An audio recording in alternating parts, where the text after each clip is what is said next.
part.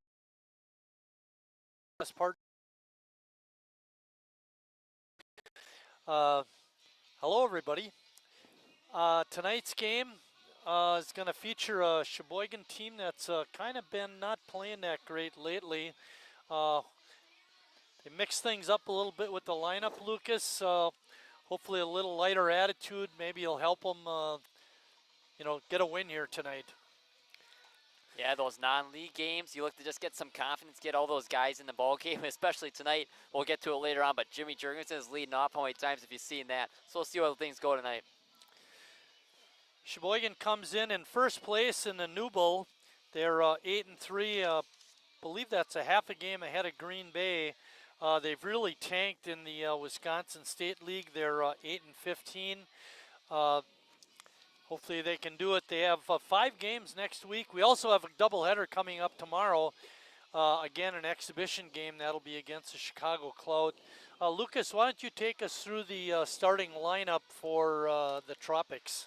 Milwaukee Tropics starting lineup. It starts off with Zach Denau. He is the center fielder. And then it goes Marco Folletti. He's the second baseman. Hitting third is Kevin Shanebach. He is in right field. Hitting cleanup is A.J. Kistine in left. Gabe Zielinski is the shortstop in fifth. Lucas Oswald, and followed by Eli DiCarlo. Jacob Zielinski, and then rounding out is Henry Poznansky, who is also the team manager. Starting tonight for Sheboygan is Bryce Lavisa. He's making his 5th appearance. He comes in with a 1-1 record and has recorded a save. The key for Bryce tonight is limit the walks. In his 14 1/3 innings, he's walked 9 batters. Not very good, although he does have 15 strikeouts. We saw Bryce start a game a couple weeks ago, and he went 5 scoreless innings, and he ended up getting the win in that game. So definitely a very serviceable pitcher. Coming in, his ERA is high at 6.28, but throw 3 or 4 shutout innings, he'll get that down into a respectable range. And he hits the first batter, Zach Deneau. Defensively for Sheboygan around the infield, Jurgensen's at first, Ames is at second, Palmquist moves over to third, the first time we've seen him over there this year. And Blaine Bradford will be at short. The outfield, we got Horn in left, Hanselman in center, and Kiesler in right.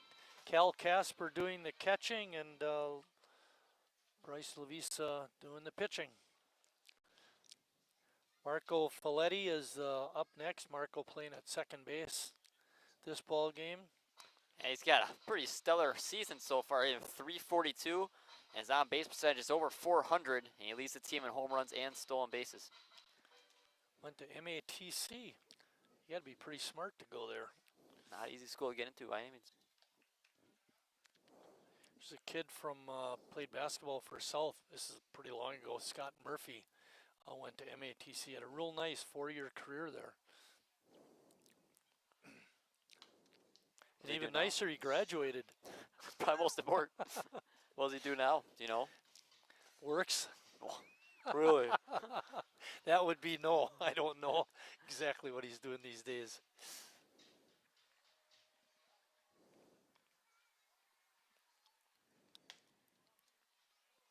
Our umpires tonight, we have Peyton Kelling behind home plate and Logan Koss on the bases. Game time temperature, 69 degrees. And the wind is blowing out to left. Ball is fouled off by Folletti.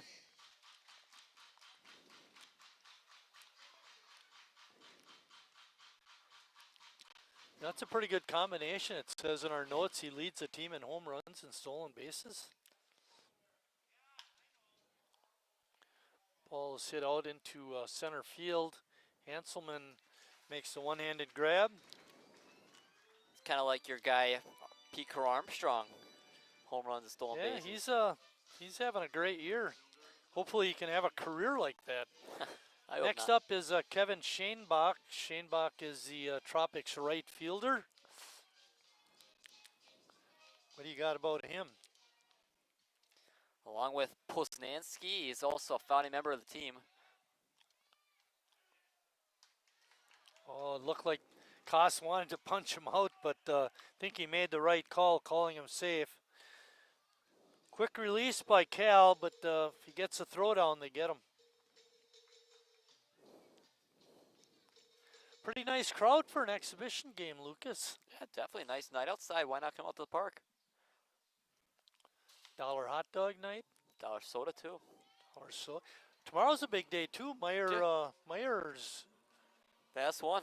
Last Myers Day. And also, Mike Martin induction day. Who? Contributors. Who is that guy? Contributors part of the Hall of Fame. Good breaking ball by Lavisa, gets it in there. Finally won't have to say future Hall of Famer anymore. I can just say the Hall of Famer. Yeah, right. You're taking game 2 tomorrow, so correct? I can say it. So you can say it. Lavisa with a strikeout is 16th of the season. And that brings up AJ Kisting. Another guy, you hit cleanup for a reason. He's in 370. So Wow. you assume he's got a lot of power because he leads the team in extra base hits. Now, you found it, I think, before the game. I asked you what league they're in. They're in the Rock League. Tell us a little bit about that if you know anything, other than the park they play in is kind of unique. Good play by Jimmy and Lavisa over to cover. We'll talk about the Rock League when we come back after a half inning of play, no score.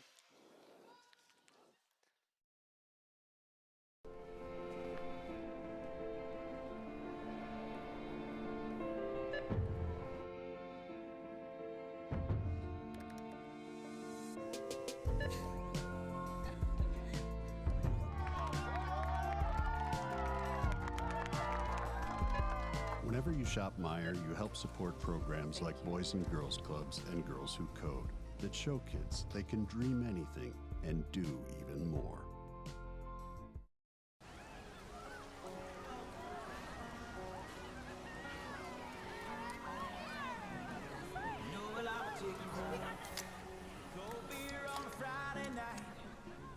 Jeans that fit just right, and the radio.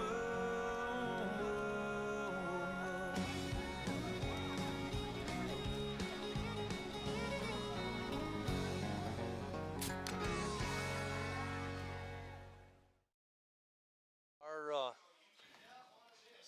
lineup for Sheboygan is Jimmy Jurgensen leading off, playing first base. Chase Hanselman is batting second.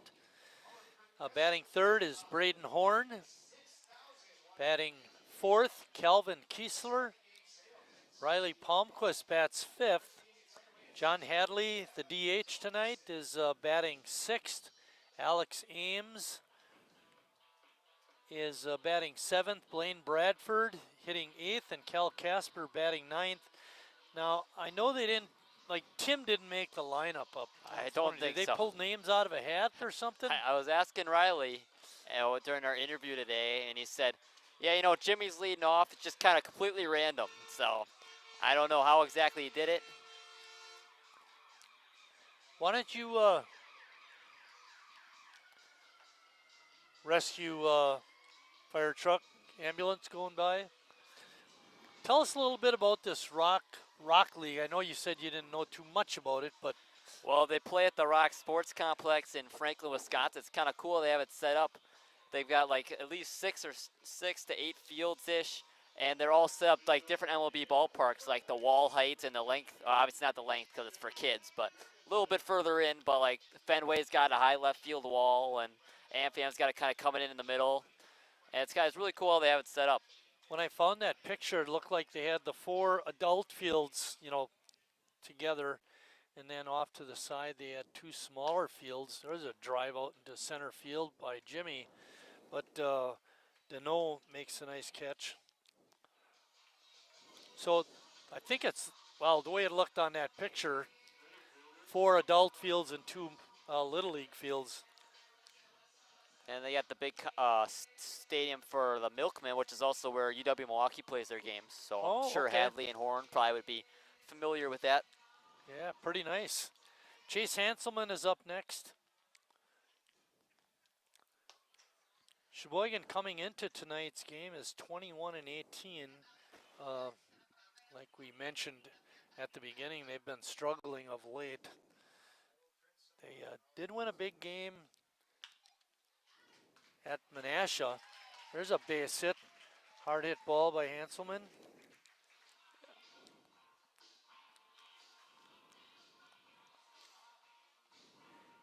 Danny Perdzak is the starter for the Milkman tonight. He leads them in innings pitched, so he's experienced. Braden Horn is next. Horn hitting .333 with 2 home runs. He should come around more often. Yeah, he didn't play. He hasn't played in a while for Sheboygan. He didn't play at all throughout this week, and then obviously we didn't see him this last weekend.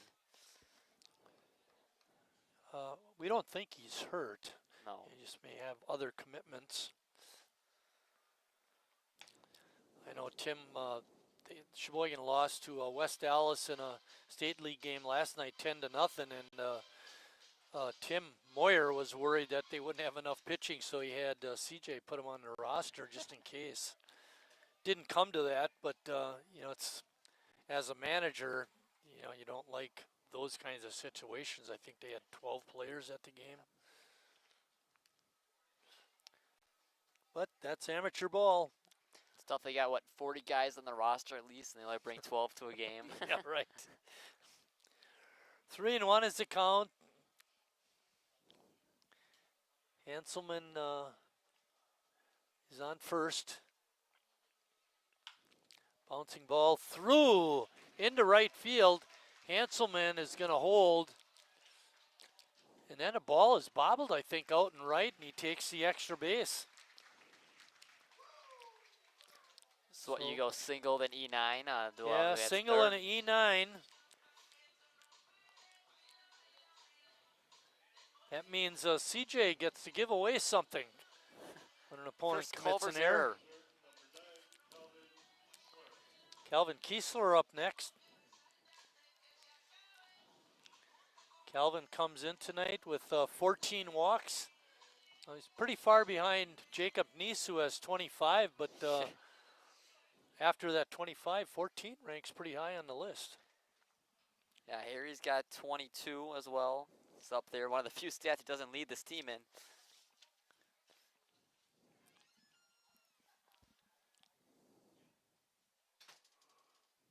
Horn has 7 stolen bases on the year. That ball's inside the third base line. It's going to be a fair ball, extra bases, and Sheboygan has a run. Kiesler with a run-scoring double.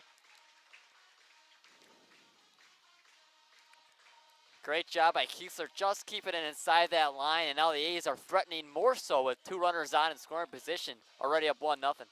See if they can add on. Yeah, Riley Palmquist up next. Something that they haven't been able to do recently, especially last weekend against Kenosha. So many times they have multiple runners on base and they just leave them out stranded. Only 1 out. Palmquist trying to add to Sheboygan's 1-0 lead. Takes that first pitch, breaking ball outside. Riley only hitting .233. He's pretty much struggled all year. There's a little pop-up, and making the grab was Jacob Zielinski. Also cracked his bat. John Hadley's another Sheboygan A that's struggled all year. You had big expectations coming from a Division I program, UWM, but batting average is below 200. His defense at first base has improved throughout the season for sure. But he's not has as much success as his teammates, Brayton Horn. He showed some power though. He's got some pop.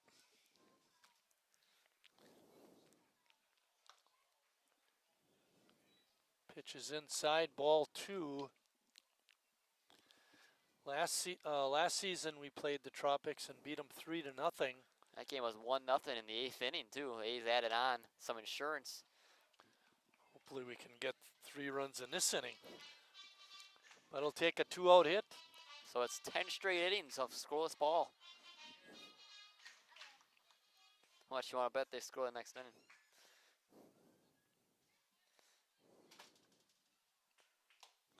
Good rip, but a better fastball. Herzog, like I mentioned, leads the Tropics in innings pitched. He attended McHenry County College. He is also the pitcher of the year in 2023.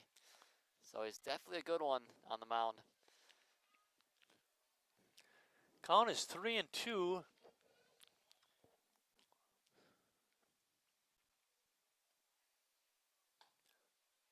Breaking ball stays up high. Herzog slipped on the mound after he delivered the pitch, but he appears to be okay.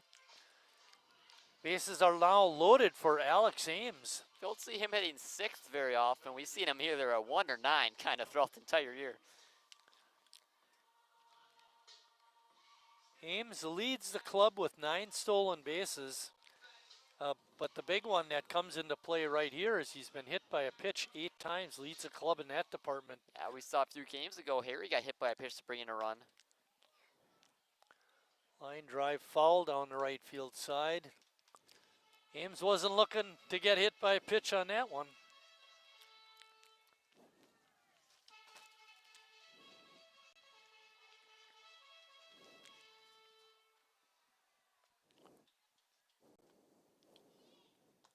Hit to the outfield, should score 2. Horn with good speed is on 3rd, and Kiesler, who also has very good speed, is on 2nd.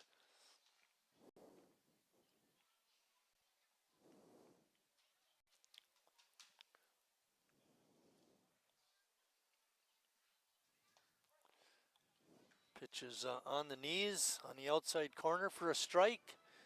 Makes it 1-2. Not only is the lineup a little different today, but also Riley's playing 3rd base. We always see him at shortstop. Yeah, I was wrinkle. surprised at that too. And Herzog works out of it, only allowing Sheboygan 1 run, but after 1 complete inning, Sheboygan is on top 1-0.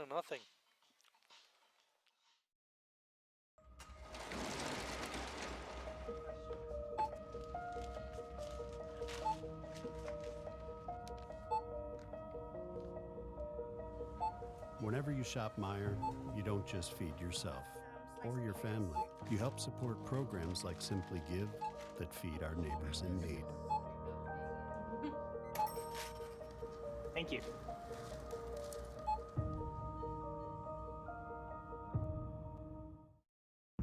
I grew up working in my family's supper clubs. This is where it started with us as far as the fish that we serve at Culver's today. We source the finest cod and batter each fillet by hand and always cook it to order. That beautiful golden brown color and flaky on the inside. The fish fry is a Midwest tradition. It's about families coming together. I love bringing this tradition to guests everywhere. Mom and Dad would be proud. Welcome to Delicious. Wingism number 1, the Flavor Saver.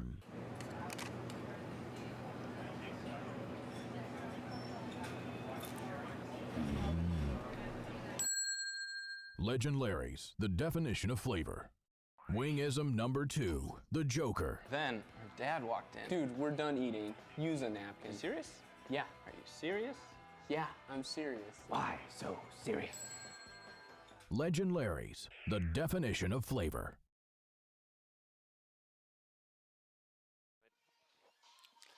Back here at Wildwood Park, Bryce Lavisa finishing up his warm-up tosses. We're going to start the 2nd inning with Gabe Zielinski, the Tropics shortstop, leading off. Great opportunity in that 1st inning to score some more runs, and all we could come up with was the 1. Sometimes, you know, that best chance comes in the 1st inning. You got a hold of the Tropics. You got the bases loaded. You had 2 men out, the 1 out, double from Horn. It's too bad. Kiesler had that double, by the way. Feels like it happens too often. Kiesler got that RBI double. Horn not able to score. It was hit right down the left field line, and would have been pretty chancy to try and send him.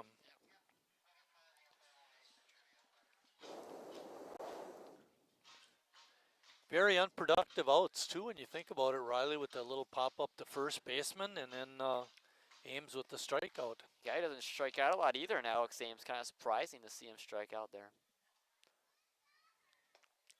A little change of pace, and swung on and missed by Zielinski. Makes the count 1-2. 9-inning ball game tonight. Tomorrow will be a couple of 7s. Breaking pitch right in there for called strike 3. You know what we should do? We should track Lavisa's ERA inning by inning. How far it goes down. Yeah, how far it can go down. Lucas Oswald is up next.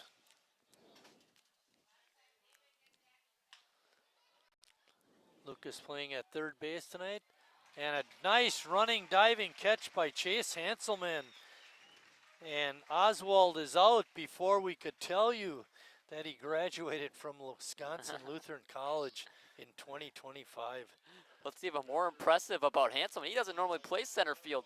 To have that good of a read on the ball in a position you're not really used to is really impressive. Great play. Eli DiCarlo, the catcher, is up next.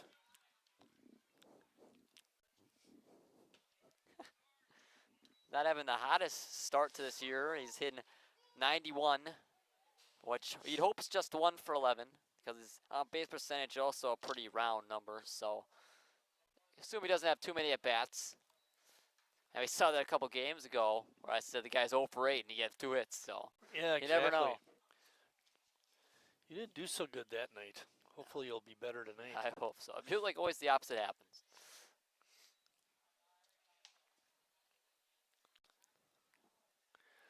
Count is 2-1. Lavisa's been pretty effective. He hit the first batter of the game, and now he's retired 5 in a row.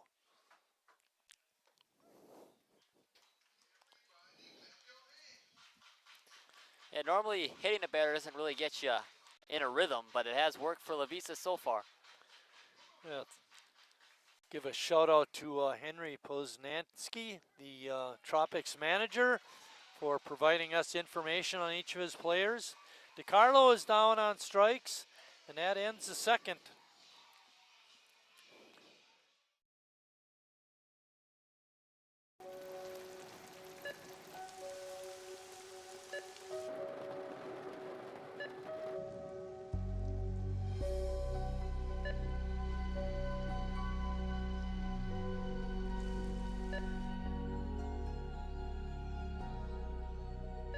Whenever you shop Meijer, you help support organizations like Hope House Mission and New Hope Shelter that give people around here warmth, shelter, and care. Me spells the great taste of Sheboygan. What does it take to stay in business for 75 years? It's not only featuring USDA choice beef. It's not caring about every single one of our 30 varieties of bratwurst. Nope. After being family owned for 3 generations, we've learned it's about you. At Miesfeld's Market, we give back to the community and our customers always come first. Since 1941, we've been feeding our neighbors, so come by and see what we've got today. Wingism number 3, the Peter Heater. Oh, so hot.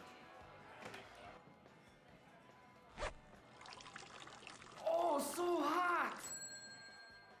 Legend Larry's, the definition of flavor. Wingism number 4, tea time. What are you, having tea with the queen?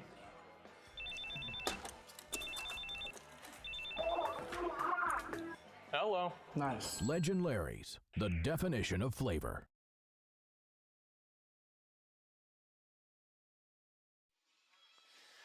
We have a bit of a treat for you tonight, fans. We're going to do our annual trivia question later in the game, but we also have a book review that I think you'll be real interested in. We'll give you that maybe about the 3rd or 4th inning.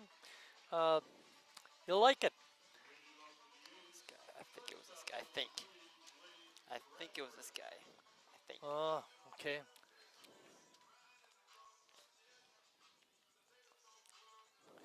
Leading off the inning for Sheboygan is the number 8 hitter and shortstop, Blaine Bradford.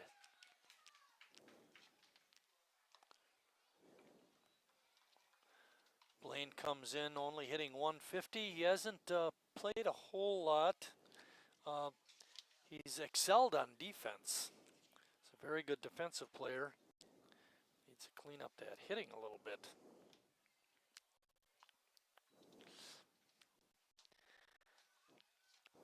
He hasn't gotten too much opportunity with how consistent Riley's been at short. Well, today's a big day for him. Get a couple at bats in. Well, and depending on how things work out, he may get a lot of at bats tomorrow in the doubleheader. If not game 1, probably for sure game 2. Maybe if Riley needs a break, and also depending on who's at the park. Right. Non-league game. Right.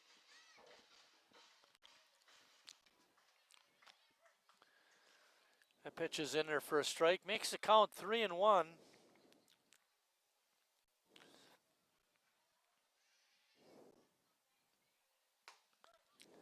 Takes that pitch on the outside corner for strike 2. Kind of looks like he's been taken all the way these past 2 pitches. See if he's ready on the third one. Right down the middle for strike 3.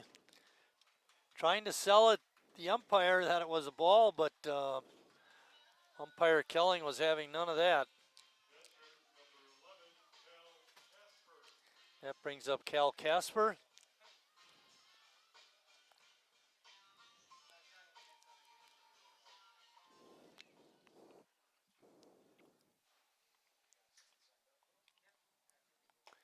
Casper's seen pretty consistent action this year. Considering he's had to split time with Lash. Yeah, Connor, I don't think, is here tonight. Lash a lot of times been at that DH spot. We've seen Casper behind the plate.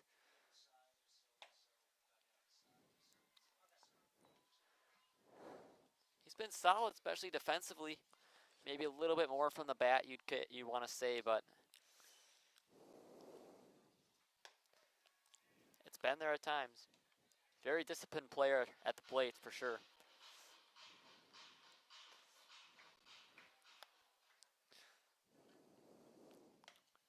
Takes that pitch up.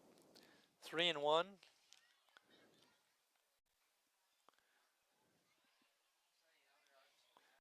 Cal has been able to get on base pretty good. His walk total for his amount of at-bats is pretty good.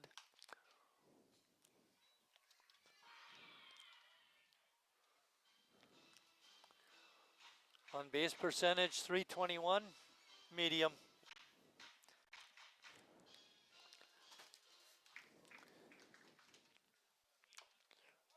Hanging in there. It is nice that his on base percentage is about double what his batting average is. That part's good, right?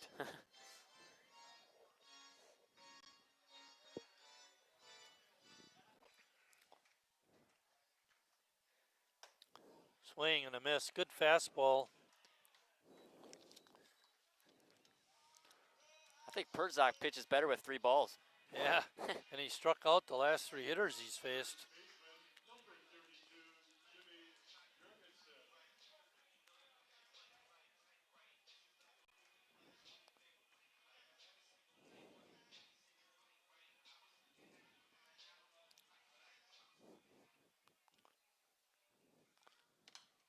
Jimmy's up again.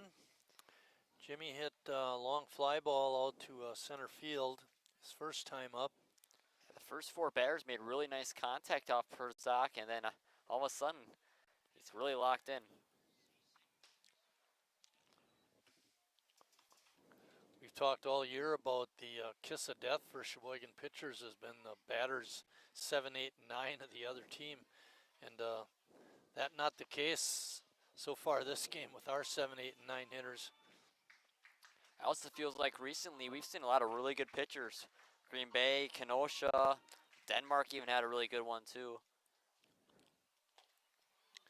And Jimmy goes down on strikes. Nothing for Sheboygan in the second. After 2 complete, Sheboygan on top, 1-0.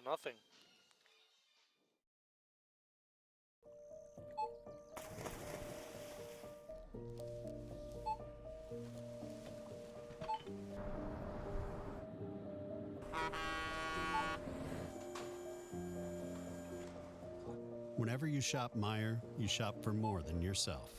You help support sustainability in all our communities. Thank you. Today, tomorrow, and for years to come.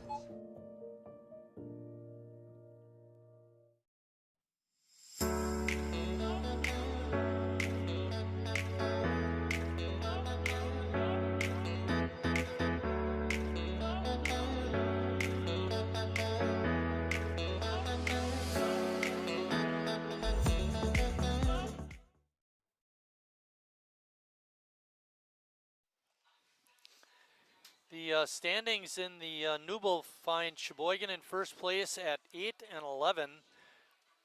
Green Bay is second at 9 and 5. Appleton has dropped down a little bit. They're 7 and 7. Menasha 6 and 8. And then Greenville is 4 and 9, and Kewaskum in last place at 3 and 5. Sheboygan has only played 11 of their 18 league games in that in Newble. Green Bay has played 14. The nice thing about the Green Bay being in second place is they have 2 more losses than us. So it's kind of weird. You know, we got 4 home days left, and this is one of them. And tomorrow's also a non-league game, and there's 7 Newble games left. That's pretty amazing. Monday, Tuesday, Wednesday, Thursday, Friday next week are all Newble games that really can decide. And then I think we end the season with a doubleheader at Greenville. Yep. So they get the Saturday off and then back to Newble. And then that decides, will they have that championship round on 5th and 7th? Will they host? Or will they be part of that little Before round robin? Appleton dropped down in the standings a little bit, I still do fear these 2 games we got coming up in Appleton. Because they got a nice ball club and at home. Ball drops for a base hit right in that Bermuda Triangle area. Nobody able to get to it. Leadoff single for Jacob Solinsky, and that brings up the manager and number 9 hitter, Henry Poznansky.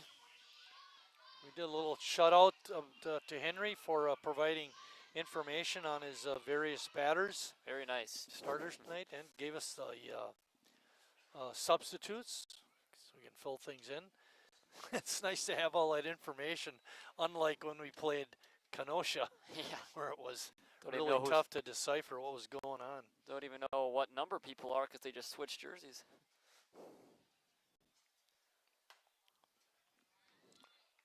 You know what I think we should start doing? Is we should just track Bryce's ERA by his starts. Yeah. Because I feel like he's been really strong the first 1.5 starts I've seen him play. I mentioned he's making his 5th appearance of the year, his 3rd start. Let's say something about he's a designated hitter, attended Robert Morris University in Illinois. 2016, he's a young guy.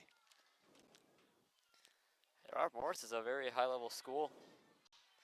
Division 1 in basketball. I'm not sure in baseball. Says here he's the founder of the team.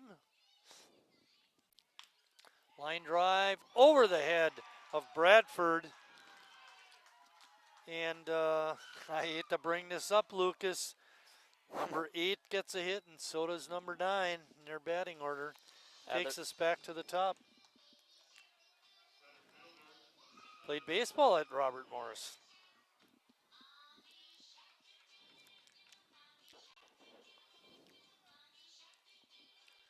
All right. Tropics threatening.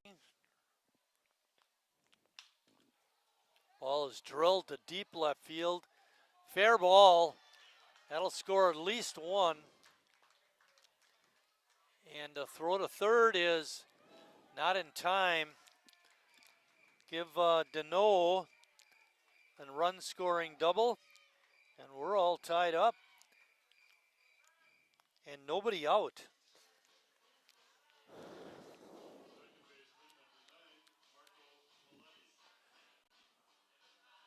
Marco Folletti is up next. Marco hit a deep fly ball to center field. Actually, that was the fly ball, I think, that the diving catch, I believe, was on Lucas Oswald last half inning. Yep, yep. But Folletti did fly out to center his first time up. We're all tied at 1. Liner up the middle, good stop by Ames, and the throw to first is in time. What a great play by Ames. Look, the runner back at third. Normally you see teams go that contact play as soon as the ball is hit and play, but Tropics didn't have that going. And he's able to get a ground out without any runners advancing. Actually, that was a very good read by the runner on third. Yeah, definitely. Because the ball was hit very hard. ShaneBach is up. He was a strikeout victim back in the first. 3 hits in the inning, and Milwaukee's got 3 hits in the game. A little change of pace again by Lavisa, and way out in front was Kevin ShaneBach.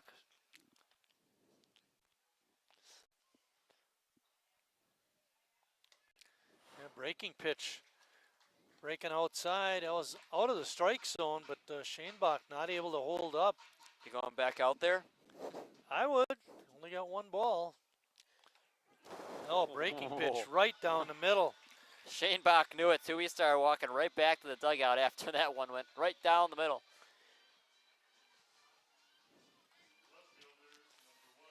AJ Kisting is up next. AJ hit that ground ball to Jimmy that he fielded nicely and flipped to Bryce for the out at first. Went to St. Norbert's College. Graduated this year. Seems like most of his teammates have gone to college south.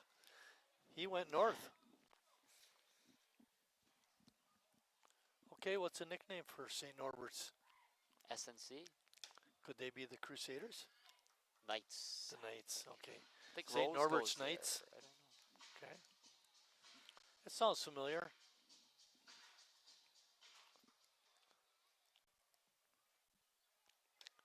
Breaking ball is outside, makes the count 2-1.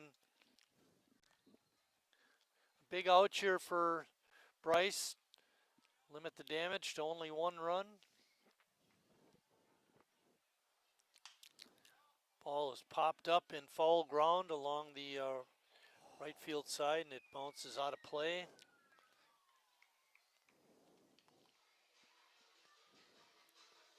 Nearly enough room for Jimmy would have been a real great way to get out of this inning, especially third and second, no one out, just get out here with the 1 run. But still a chance for Lavisa here with 2-2 count. Ball is just ticked. Lucas, we got deuces wild. Yep. 2 balls, 2 strikes, 2 outs, 2 men on. Too bad number 2 is not at bat. That's when deuces are really wild. Or number 2 was at the plate. Kisting is number 1. Ball is drilled to the gap in left center field. Diving attempt is made by Hanselman. Oh my! He saved 2 there.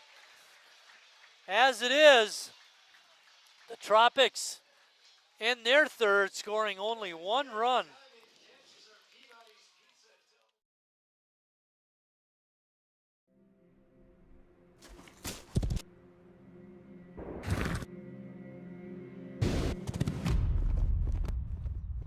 Let me tell you a story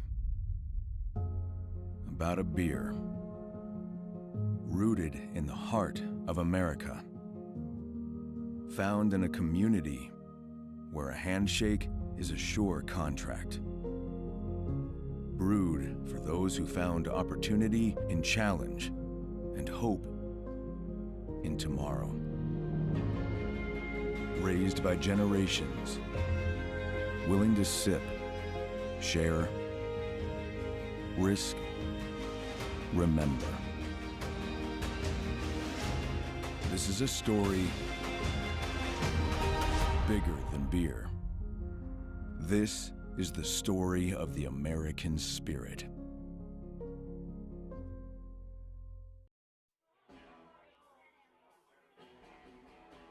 All right, guys, we got teriyaki, honey barbecue, and mild. Enjoy.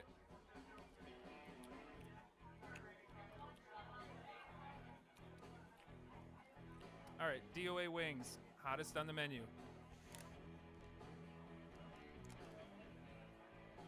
You got a problem?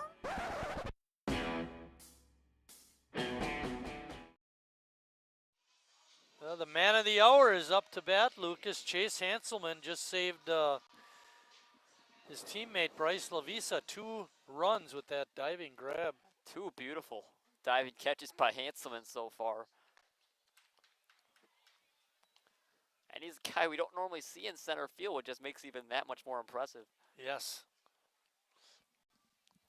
Now you said you talked to Riley Palmquist about this very kind of thing. If making a good play in the field helps you at the bat, what did Riley have to say? Kind of say he likes to separate the two things, doesn't really let it affect his next plate appearance. Because again, if you get too much confidence, you're swinging for the fences, and it really can throw you off. So definitely a good way of putting it. Plus, if you made a bad defensive play, you don't want it to affect you at the plate either. Count is 1-2. Chase leading off the Sheboygan third. Perdzak struck out the last 4 too. Yeah, I was going to say there was a hanger. That ball should have been hit fair.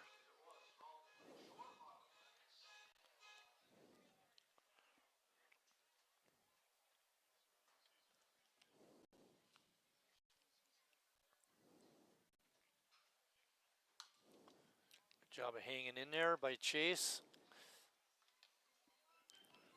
Braden Horn waiting on deck. Chase singled and scored his first time up.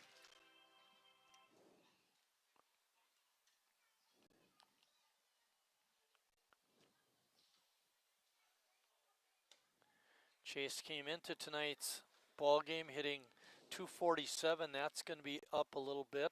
Probably around that 250 mark right now.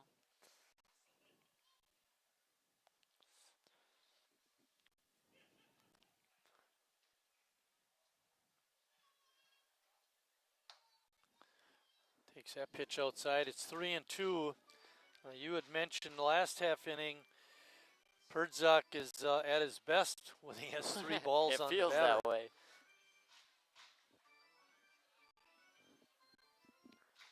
Hanselman scored the only run for Sheboygan so far.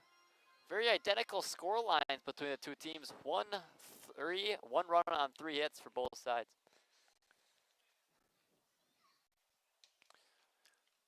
By the way, even though that error allowed Hanselman to get to third, the run is still earned because it scored on that double. You'd have scored anyway. Chase leads off the inning with the walk. Sheboygan in business with Braden Horn up. Horn singled. First at bat.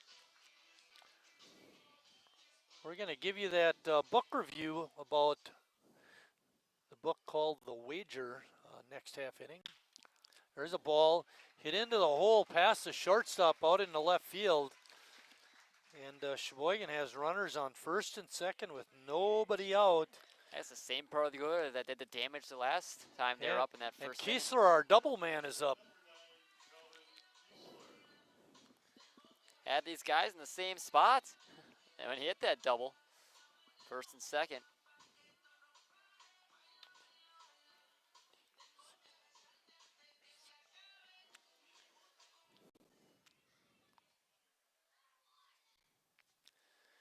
Kiesler hitting .264 with that base hit he had back in the first, that double. That double was his 5th of the season.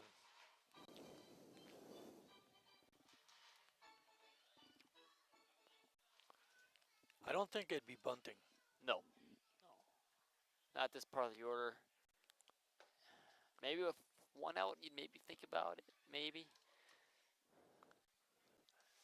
Pitch down the middle, but low. Good take by Calvin.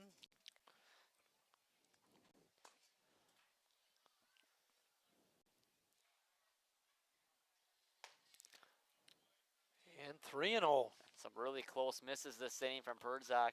He walked Hanselman on a lot of close ones. And now Kiesler has also taken a couple pitches right on the outside. Well, he mentioned Perdzak leads a team in innings pitched and strikeouts. No mention about the number of walks. Feels like Perdzak, whenever he gets into those 3-ball counts, he really works the edges very nicely. And he got Blaine Bradford on that same kind of thing. Bouncing ball to third. Step on third for the out. Throw across is in time. Nice play by Lucas Oswald. Now there's 2 outs, and Sheboygan has Braden Horn at second. Tough break for Kiesler. Another inning where the Sheboygan's got 2 runners on and no one out. It's kind of looking like it's on its way out. It's a hard hit ball by Kiesler, but right at Oswald. Yeah. And again, a hit to the outfield you'd think would score a run. Horn with good speed at second, and Riley up. Helps with Horn going on contact as well, 2 outs. The game we had last week, Riley got a 2-out single to drive in a run. Hopefully he can do that again. Nice crowd tonight. Not too late to come on out and watch the ball game.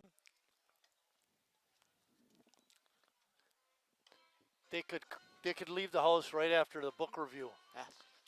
The most important parts.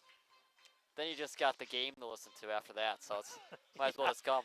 Well, but then maybe in the 7th inning, we do our trivia. Oh, yeah. We got a good question this Keep it time, interested. too. 2 balls and no strikes.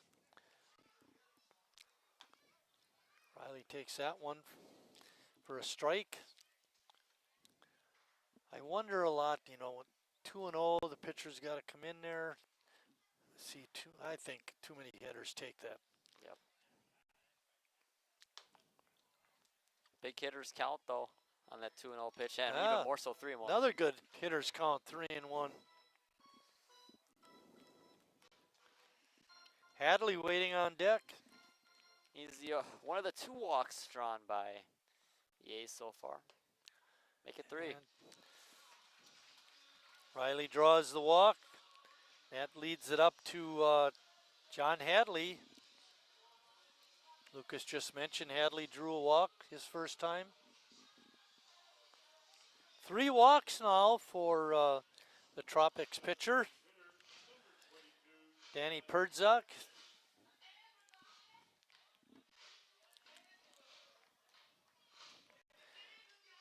Danny was riding high with those 4 strikeouts in a row.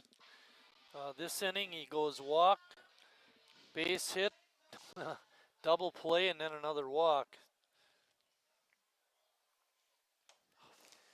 Hadley with a good swing and about a miss. It's nice Hadley seeing a right-handed pitcher. I feel like so many times that he's in the lineup, it's always a left-hander. Yeah, need a clutch hit. And Big John down on a count now, no balls and 2 strikes.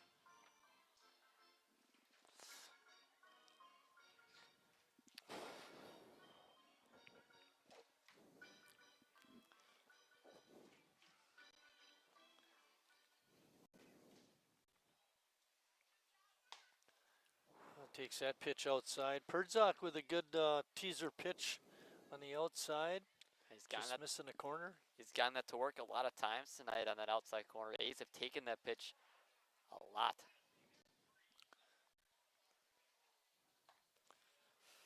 That pitch just a bit outside. Evens the count at 2-2. Ooh. Look at Hadley's number. Oh. 2 on, 2 balls, 2 strikes, 2 outs, 2 on, and number 22 up to bat. Oh my goodness. Yahtzee. There's a drive to deep right. I don't think anybody's going to catch that. That's out of here. A 3-run blast for John Hadley. That's a she-boy gunner. What a swing by John Hadley in the deuces wild count. Oh, that ball was a rocket. 3-run home run.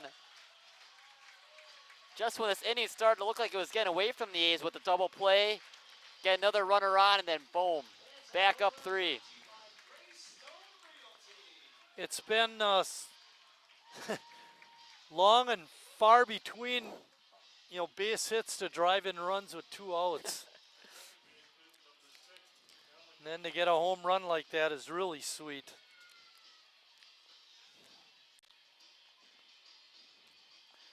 Sheboygan on top, 4-1.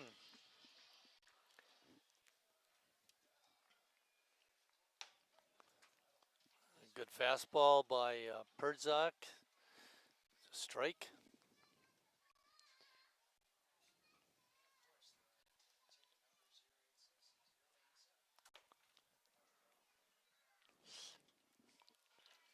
Ames started that strikeout string. He was one of the first of the 4 in a row. Hopefully a little bit of a different outcome in his at-bat number 2. A little slow roller to short. Zielinski with the pick and the throw. Couldn't quite get his man. Give Ames an infield single. Hit. That's what we have. Hit. Tough play for Gabe Zielinski. He got to it nicely, though. It was going to be a close play. I think he might have had a chance at Ames if the throw was on line, but definitely a tough play for him. Yeah. That brings up Cal Casper, or pardon me, Blaine Bradford.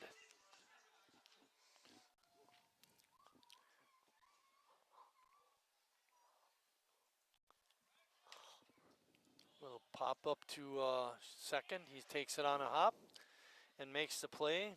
Folletti, good patience, and that ends the Sheboygan 3rd inning, but not before John Hadley cranks a 3-run homer, and after 3 complete.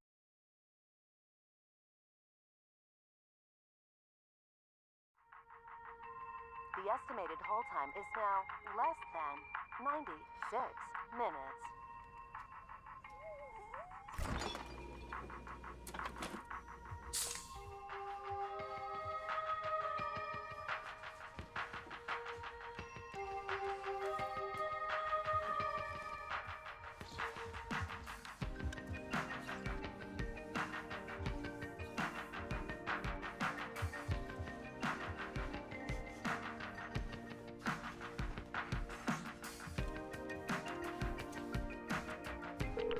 We thank you for your patience.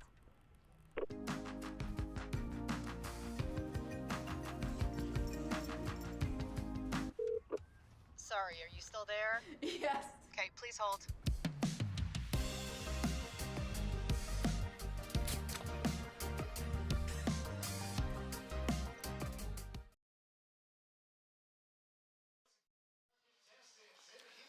The Wager, A Tale of Shipwreck, Mutiny, and Murder by David Gran was published in 2023.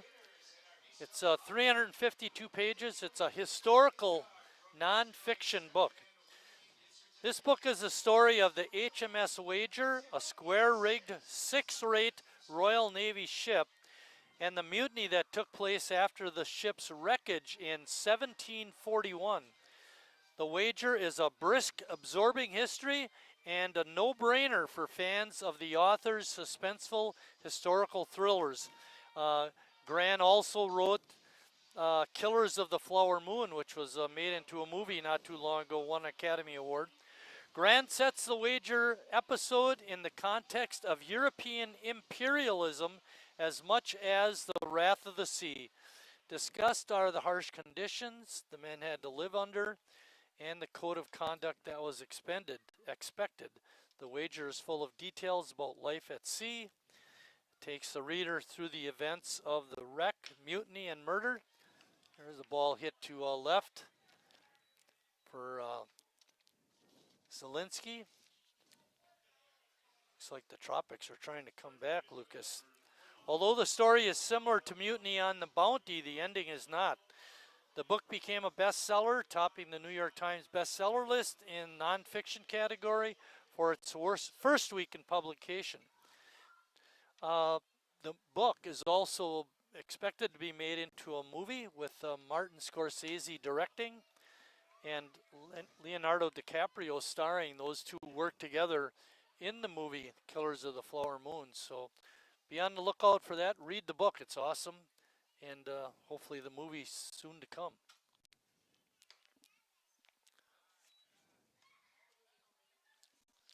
I looked it up last night.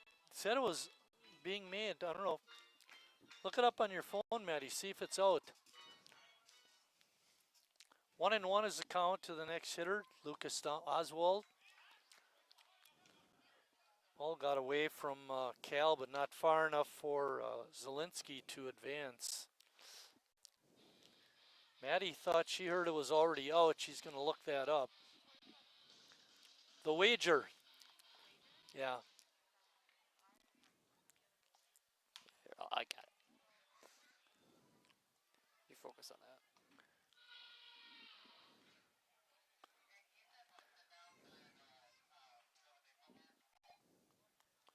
Count is 1-2 strikes. Lavisa has been pretty effective so far tonight. Worked out of a no out, runners on second and third, and a run already in jam back in the third. Doesn't have an official release date, but it's in the works by Apple Original Films. All right, great. Thanks for the info, guys. Always. We always like to add a little culture to these broadcasts once in a while because the guys on the other end of the booth are uncouth.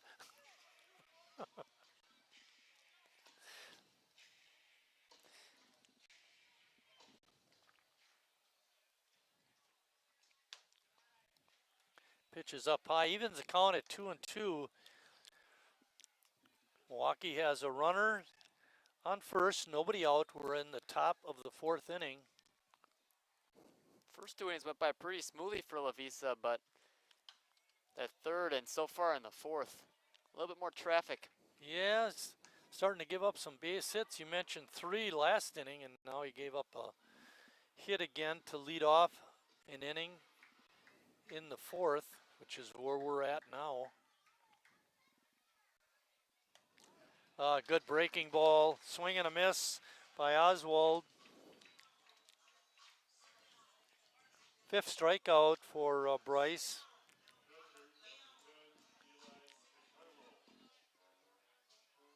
Eli DiCarlo. We mentioned DiCarlo struggling with the hitting. He took strike 3 his first time up.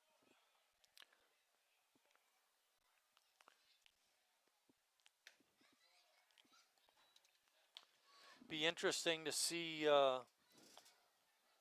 what Tim does in terms of substituting. We're not sure who's all on the bench tonight, but he's been very, Tim has been very good about getting his players in, especially in games like this. Especially pitching-wise, it'll be interesting to see what he does, especially having a bullpen day to start out as it is. Right. Who does he go on to? Ooh, you know, we got to do that next half inning. Figure out Bryce's ERA. Hopefully down. Yes. And he gets out of this. Well, he came in with a 6.28 ERA. He's only given up 1 earned run so far. So it's gone down. And first walk given up by Bryce. We mentioned from the start that his control was going to be key to his success. Yeah, ever since that hit batter, his control has been really solid. Tim Moyer coming out to talk to his pitcher.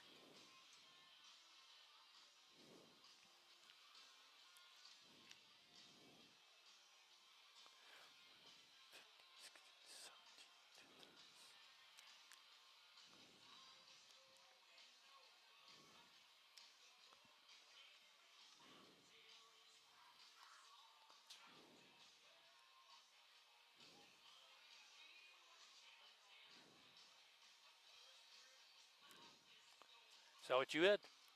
Or didn't you figure it out? I didn't do it yet. We're figuring out Bryce's ERA right now, and I've got it at 5.60. Lucas is checking my work. Came into today with a ERA over 6, so good improvement so far. Yep. Jacob Zielinski. Yeah, Lucas has the same thing. Breaking pitch is in there for a strike. Gabe Zielinski's on at second.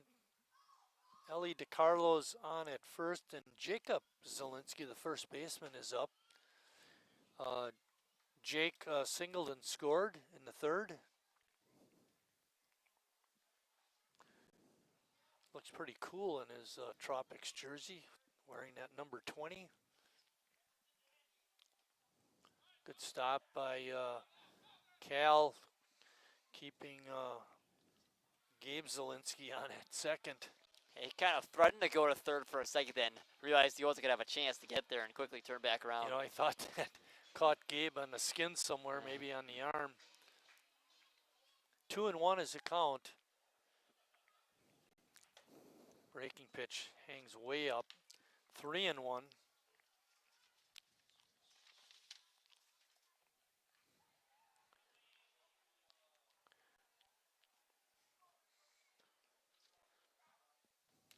Played club baseball at UWM. And that pitch is up high. And that walk loads the bases. Now, Tim Moyer was just out there. Let's see what he does, if he's going to stick with his man. Looks like it's still sitting on the tarp. Poznanski's up. Henry singled and was stranded at third last half inning. Takes a pitch, looked a little bit high, but it was called a strike.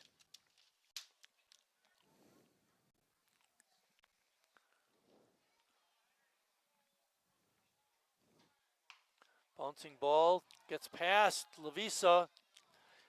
Force at Ames is able to get the force at second, but the relay throw was not in time. The man on third, Gabe Zielinski, scores. It was a really slow developing play. That's what prevented it from being a double play. But Bradford still almost got him at first. It was a really close play, but Poznanski was still able to beat it out. It's just one of those things. You know, get the out, make sure you get an out. It's almost impossible to get a double play. There's a drive down the left field line. Fair ball. Bounces against the fence right at the 320 mark. Another run is going to score. And pulling in at second with a double is Zach Deneau. His second double of the ball game. Matter of fact, his second double in the last 2 innings.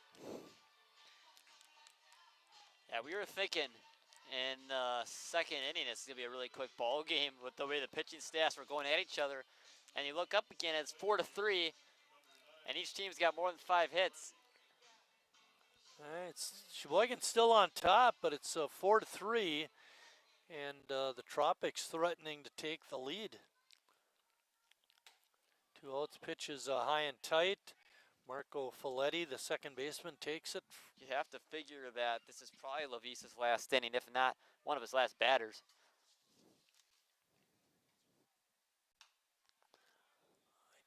I think Tim would have liked to get maybe another inning out of him, but he threw a lot of pitches in the third, and now he's throwing even more pitches in the fourth.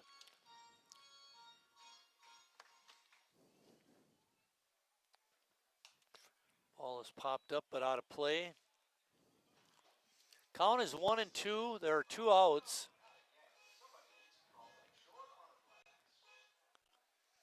.68 pitches so far. Ball is lined, but right at Ames. He makes the catch, and that ends the Tropics' fourth, but not before they come up with 2 runs. After 3.5, Sheboygan on top, 4-3.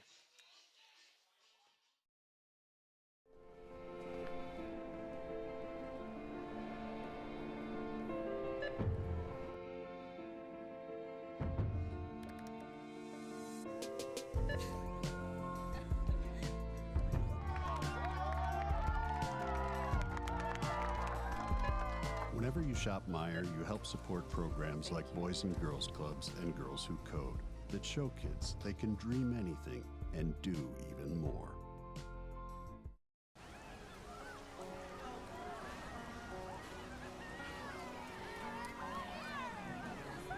Well, I'll take you home. Cold beer on a Friday night. A pair of jeans that fit just right. And the radio.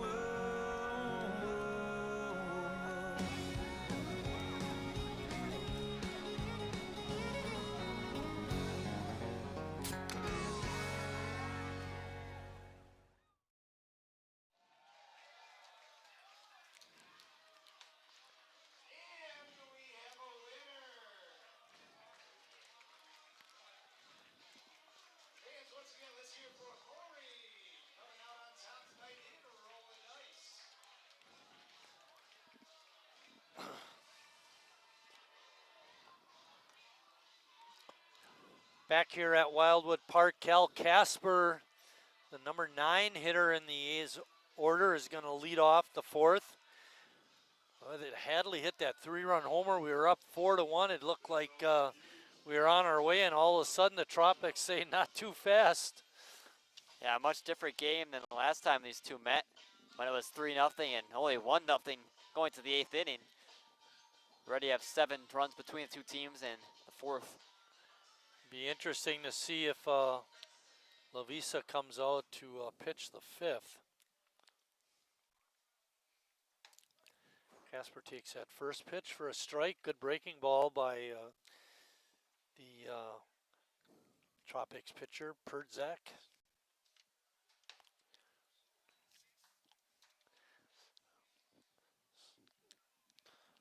Yeah, he's been good for most of the game, and then kind of got away from him after that double play. Looked like he was going to get out of that inning. Then obviously he gave up that big home run to Hadley that kind of ruined his outing so far. Yeah.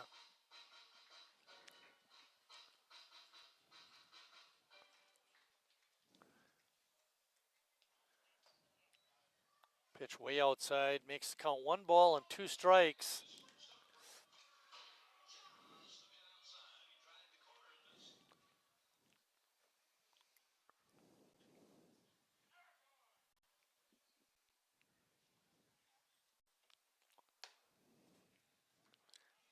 That evens the count at 2-2.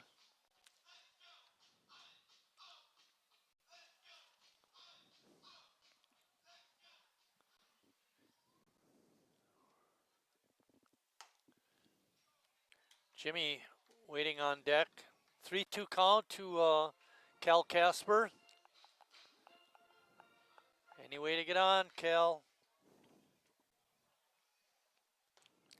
Takes that pitch low.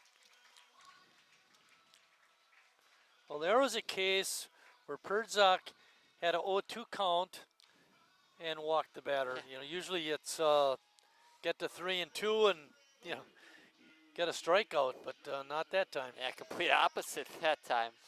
And again, not many of his pitches are missing by a whole ton. No, some of those look pretty good. A little bit tighter zone by Kelling today.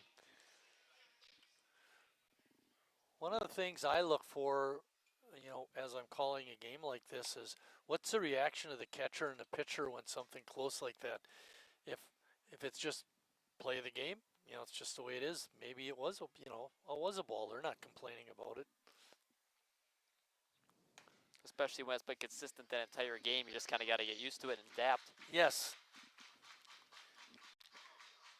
Jimmy sitting at 2 balls and no strikes.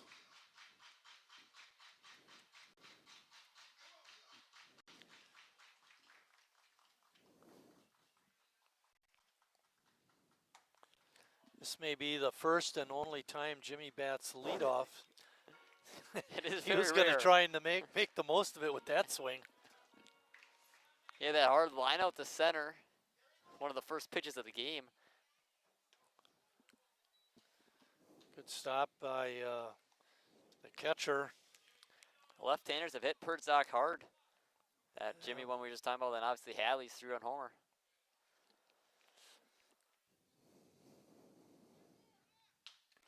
Jimmy with one to right center field, but left center field, left fielder Easting is right there to make the grab.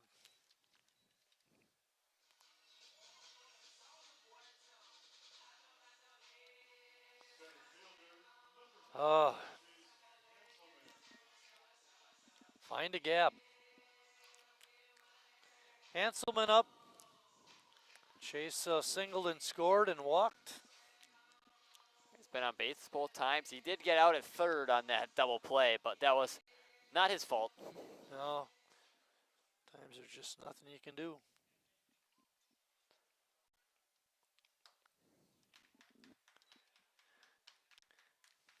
Casper was on the move on that fly out by Jurgensen. Let's see if manager Tim Moyer sends him again.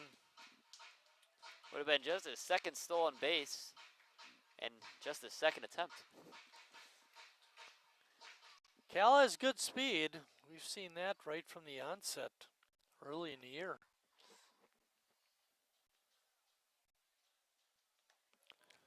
Pitch is in the dirt. DiCarlo not able to corral it, and Casper advances. That's a tough one to block for DiCarlo back there.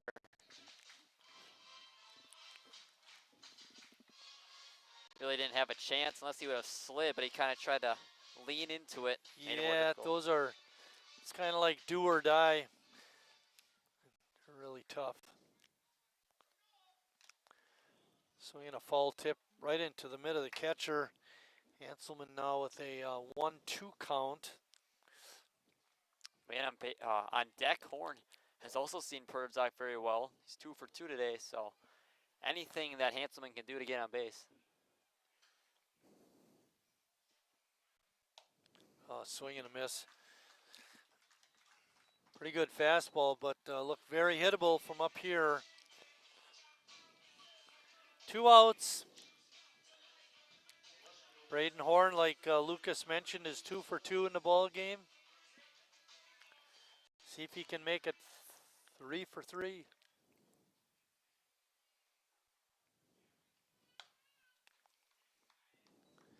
You know, it's a pretty easy game from up here. Yeah. You know, we see those pitches come in and those guys are swinging and missing. Come on, you guys, what's Just so hit it. hard?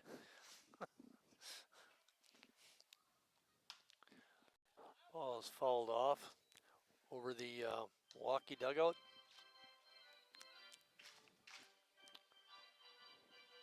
That's a much different game from here to there. Oh, for sure.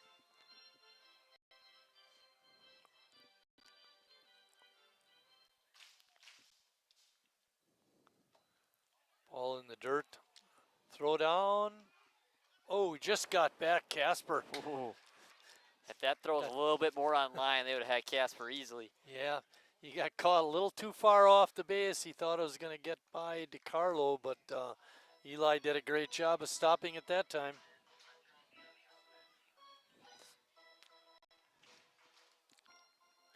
Count is 2-1. Horn looking to get another clutch 2-out base hit. His teammate John Hadley did it last inning.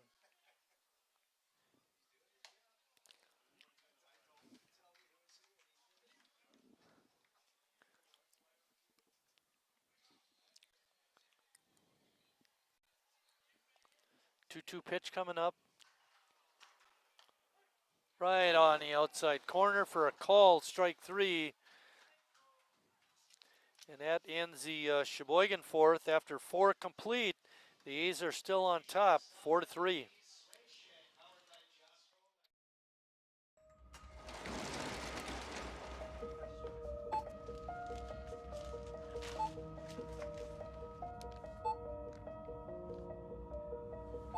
Whenever you shop Meijer, you don't just feed yourself or your family.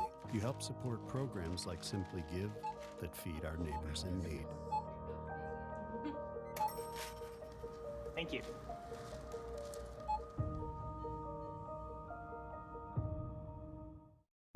I grew up working in my family's supper clubs. This is where it started with us as far as the fish that we serve at Culver's today. We source the finest cod and batter each fillet by hand and always cook it to order.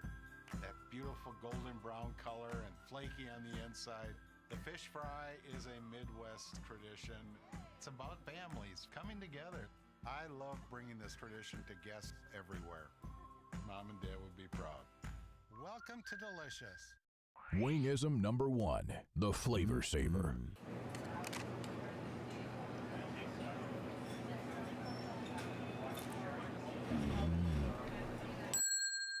Legend Larry's, the definition of flavor. Wingism number 2, the Joker. Then her dad walked in. Dude, we're done eating. Use a napkin. Serious? Yeah. Are you serious? Yeah, I'm serious. Why so serious? Legend Larry's, the definition of flavor. Gavin Goronski's on the mound for Sheboygan. Trying to find his name on the list. There we go. We believe this was, we got the stats. This is Gavin's first game, huh?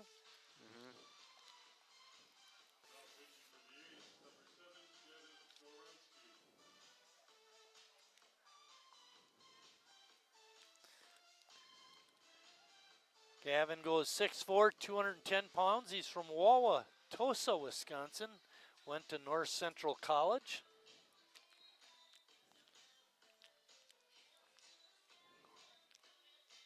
Certainly has the size. Looks to have pretty good quickness. He pitched 6 games for the Cardinals this year. 13 strikeouts and 15 2/3 innings. First batter that he'll face is Kevin Shainbach. Kevin 0 for 2 against Bryce Lavisa.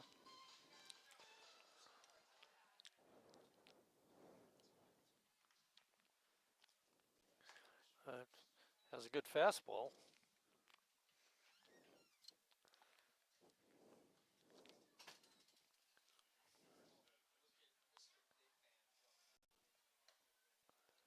Pitch just out of the strike zone, very close but missed.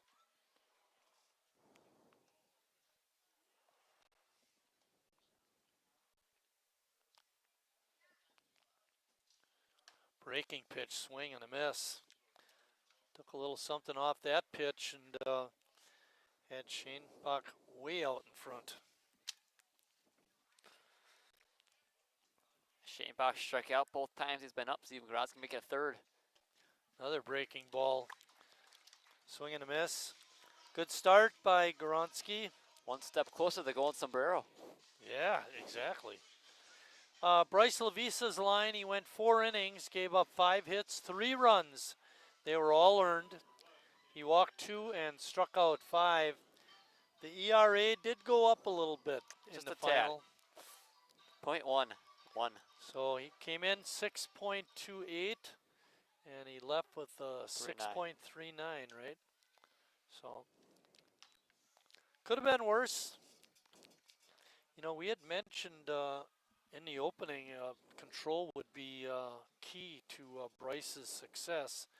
And actually, through the first 3 innings, he didn't have a walk. That really hurt him in that 4th inning were those 2 walks.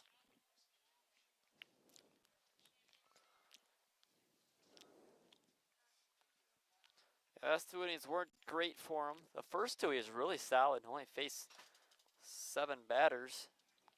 And the only one that reached was on a hit by pitch.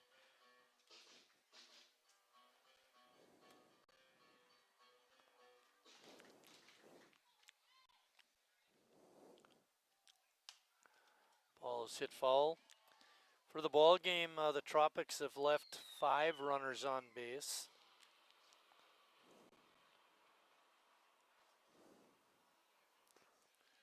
Sheboygan has also left 5 on base. The bouncing ball hit out to Ames at second. He makes a nice pickup. Throw over is in time, and there's 2 outs. We're in the top of the 5th inning. Sheboygan on top. That's going to bring up Gabe Zielinski. Gabe Singleton scored in the 4th. Yeah, one of the 2 runs in that 4th inning. He led it off.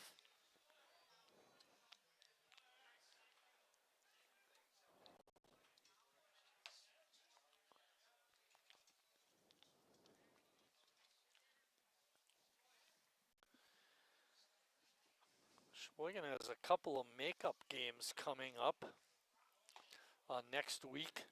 The first one will be on Thursday, July 24th. They had a game at Kewaskum, I think, the week before, rained out. They're going to make that up on Thursday, the 24th. And then on Friday, July 25th, Sheboygan has a game at Appleton that was rained out probably 2 or 3 weeks ago. They're going to make that one up. And Lucas next week is busy for Sheboygan. Monday through Friday, they have a game every night. There's a line drive to center field, base hit. Brings up Lucas Oswald. And also Sunday. 2 of them are home, 3 of them are away. Also Sunday is also a New Bowl game, doubleheader. Next week, they got all 7 of their New Bowl games remaining in 6 days. Finish the New Bowl season and the regular season, actually, a doubleheader at Greenville. And they've been tough on Sheboygan. For sure. You'd think on the surface they're basically in last place, but they've been tough on Sheboygan. Yeah, they've been sitting in last for most of the year. They just passed Kewaskum, but there's a liner right at Bradford who snares it for the out, and Gorinsky wasn't fooling him those last 2 batters. But he gets out of the 5th through 4.5. Sheboygan still on top.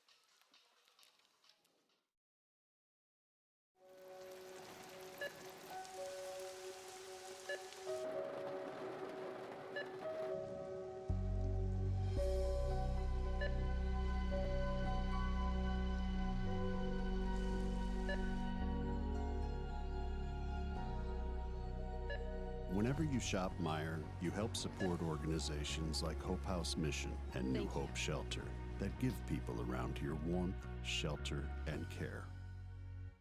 Me spells the great taste of Sheboygan. What does it take to stay in business for 75 years? It's not only featuring USDA choice beef, it's not caring about every single one of our 30 varieties of bratwurst. Nope. After being family owned for 3 generations, we've learned it's about you. At Miesfeld's Market, we give back to the community and our customers always come first. Since 1941, we've been feeding our neighbors, so come by and see what we've got today. Wingism number 3, the Peter Heater. Oh, so hot. Oh, so hot! Legend Larry's, the definition of flavor. Wingism number 4, tea time. What are you, having tea with the queen?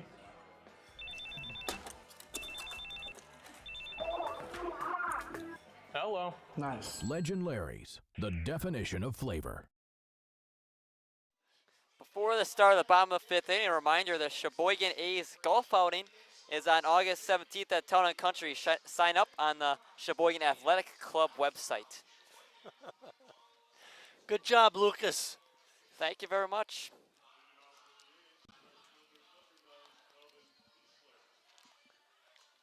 I wanted Lucas to read that because the last time I read it, I apparently did something wrong. Called off the wrong website. So Lucas checked it out first with CJ and got everything squared away. Good job. Kept me out of trouble.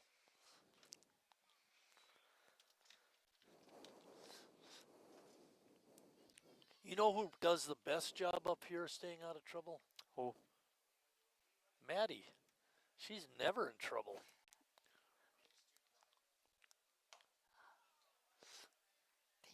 Were you this quiet in the school? I mean in the halls when you were in high school? Oh, really?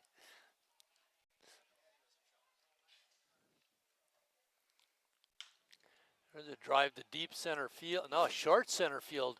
Racing in and making a diving catch is the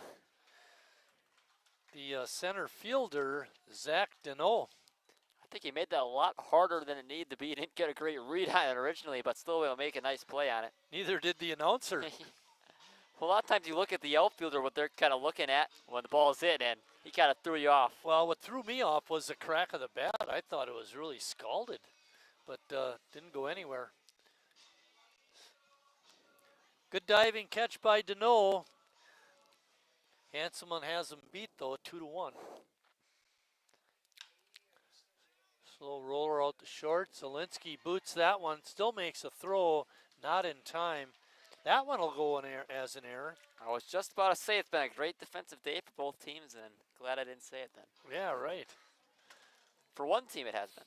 Second error on the Tropics. We had that error in the first inning on the right fielder that allowed Hanselman to reach third. FEAs, you want at least 1 or 2 runs of insurance coming up here. 1-run lead doesn't feel very safe the way the Tropic offense has been going past few innings. Hadley, the star of the game for Sheboygan so far with that 3-run homer, his 4th of the season. Also upped his RBI total to 14.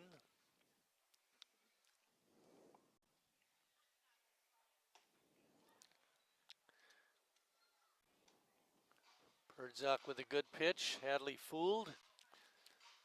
Sitting at the plate with an 0-2 count. Tied for second on the team in homers now, too.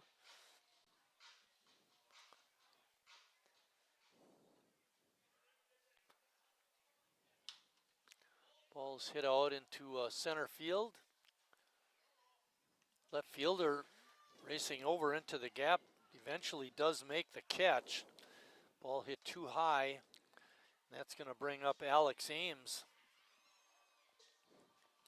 You know, with that left-handed bat swing that he has, he got it out towards center field and then had a little sway to it. Went into the gap, and if he hits it on a line, could have gone all the way to the wall for a double.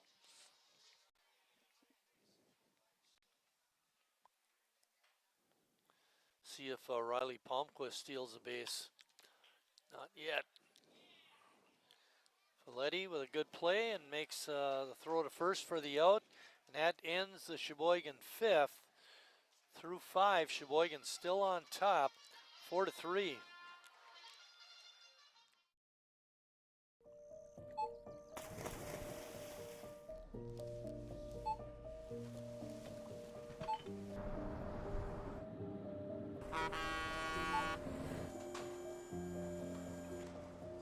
Whenever you shop Meijer, you shop for more than yourself. You help support sustainability in all our communities. Thank you. Today, tomorrow, and for years to come.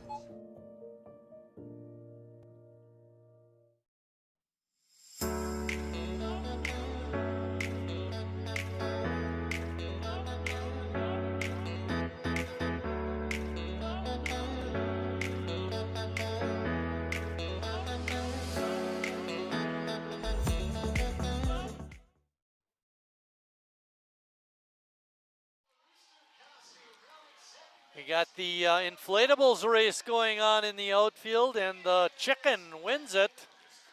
Going away. He's pretty quick. Yeah, he was moving.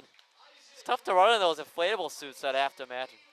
And A1 took off early, and he still finished last. That new chain must be holding him back. Yeah.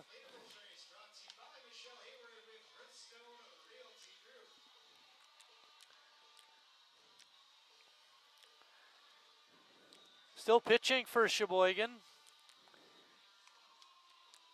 is number 7, Gavin Goronski. Faced 4 batters last inning. Last 2 balls are hit kind of hard off him, but he was able to get the line out right at Bradford. It's always nice to get those first 2 guys.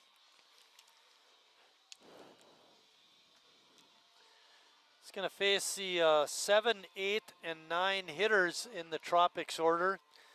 This has been a very difficult part of the order all year for Sheboygan pitchers. DiCarlo, the Tropics fine catcher, is up. He walked and scored in the 4th inning. Yeah, again, he doesn't want us to tell everybody that he struck out his first time, so we won't say anything. That'll just be our little secret. We'll keep that on the low. Yeah. Again, the 7, 8, and 9 guys have done a lot of damage.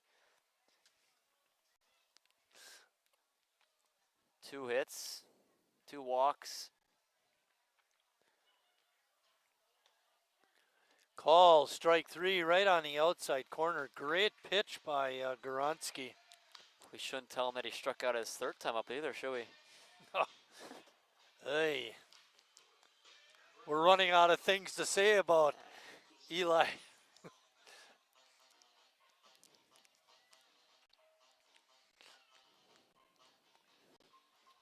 He's done a good job behind the plate, though.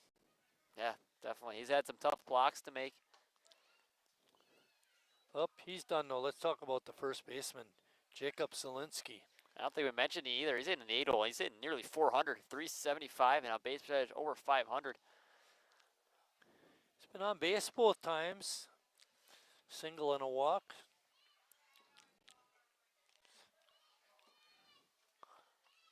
Leads the team in singles. Pardon me? Leads the team in singles. He's got 1 today. Hauls that one over into the Sheboygan A's bullpen area.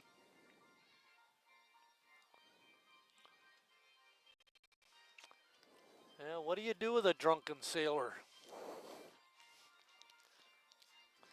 It's a song that CJ is playing now, trying to get the fans riled up.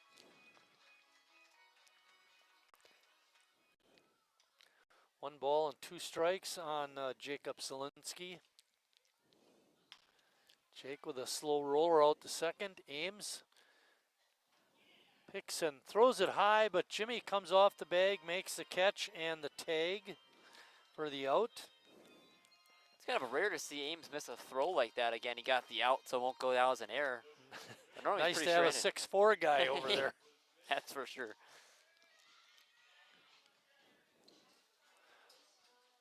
Woznansky up. He reached, Henry reached on a single and then reached in the 4th on a fielder's choice. His single happened in the 3rd.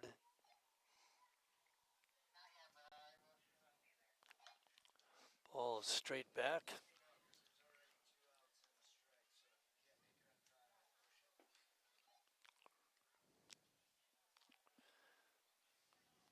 Well, at the rate that Gavin Goronsky's going, he could pitch a couple more innings. He hasn't thrown a lot of pitches. Yeah, that'd be nice for Tim Moyer. I mean, again, you want to use your players in a non-league game, but you don't want to overuse them.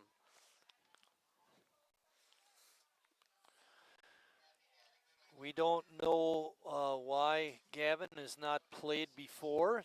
He does get the strikeout, had 2 strikeouts in the inning, now has 3 in his 2 innings of work. But after 5.5, Sheboygan's still on top.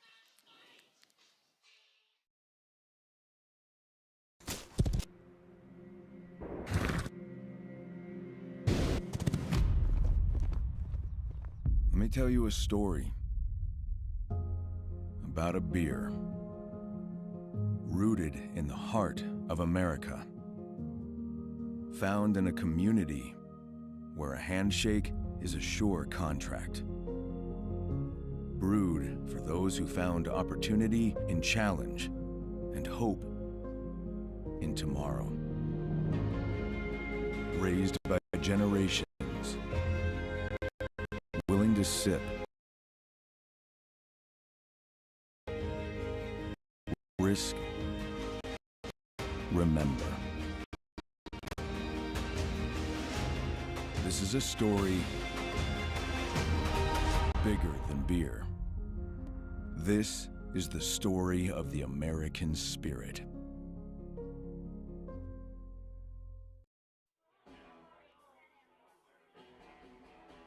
All right, guys, we got teriyaki, honey barbecue, and mild. Enjoy.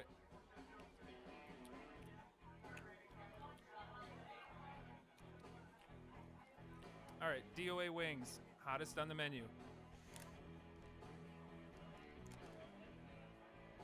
You got a problem? That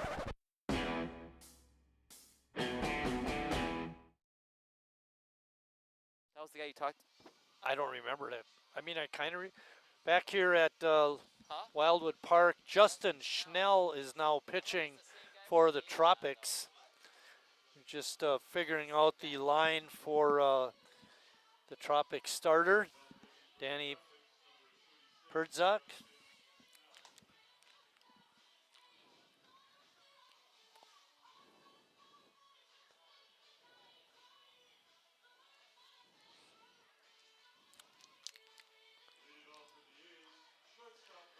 Danny went 5 innings, gave up 6 hits, 4 runs. All of them were earned. He walked 4, struck out 6, and allowed that long home run by John Hadley. The A's had a guy for the last couple of years, not this year, named Justin Schnell, and he was a catcher. I don't think it's the same guy, though. A little bit different build, but same exact name. I remember the Justin Schnell name, but I don't remember the player. He was the guy you were talking to with the batting average, and you said at least you hit 200. Oh, okay, yeah, okay, I remember. He was a really fine defensive player. Yeah. Pop-up is going to drop foul in front of the Tropics dugout.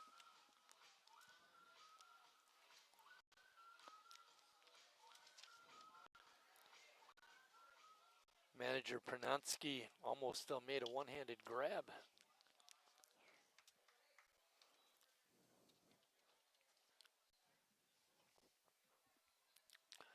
Lane Bradford sitting at home plate with a 2-2 count.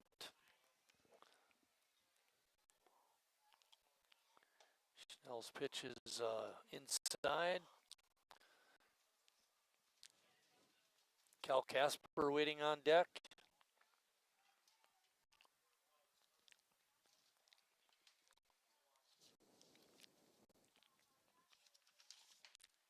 Slow roller to third, but it off of the foot of Bradford.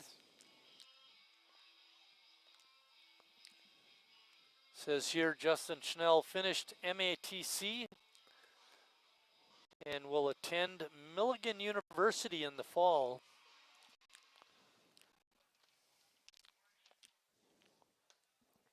That pitch is outside. Not a good start for Schnell. Good start for Sheboygan. Yeah, get their leadoff man on. That time Bradford got the benefit of the doubt on that outside pitch. He took that 3 times in a row and struck out looking his first time up.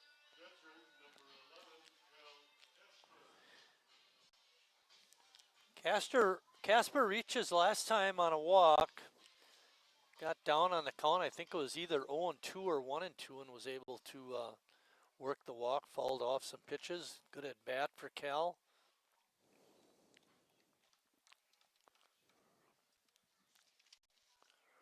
Bradford on at first.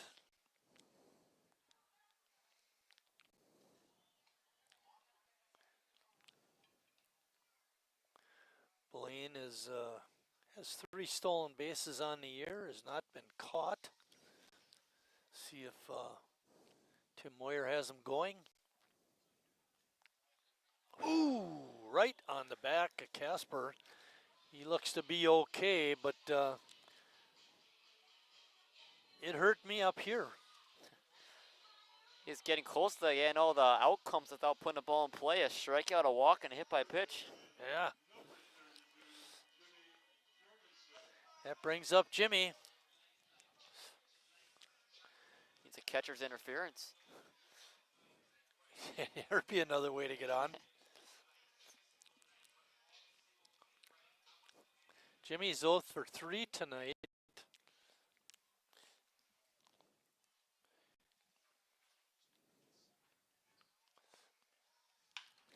Hit that ball hard to center field, way back there. It's off the top of the wall. Jimmy's going to be in at second with a double, and 2 runs are going to score for Sheboygan. Ho, Jimmy just missed a home run. Casper was jogging past second base, so was Bradford.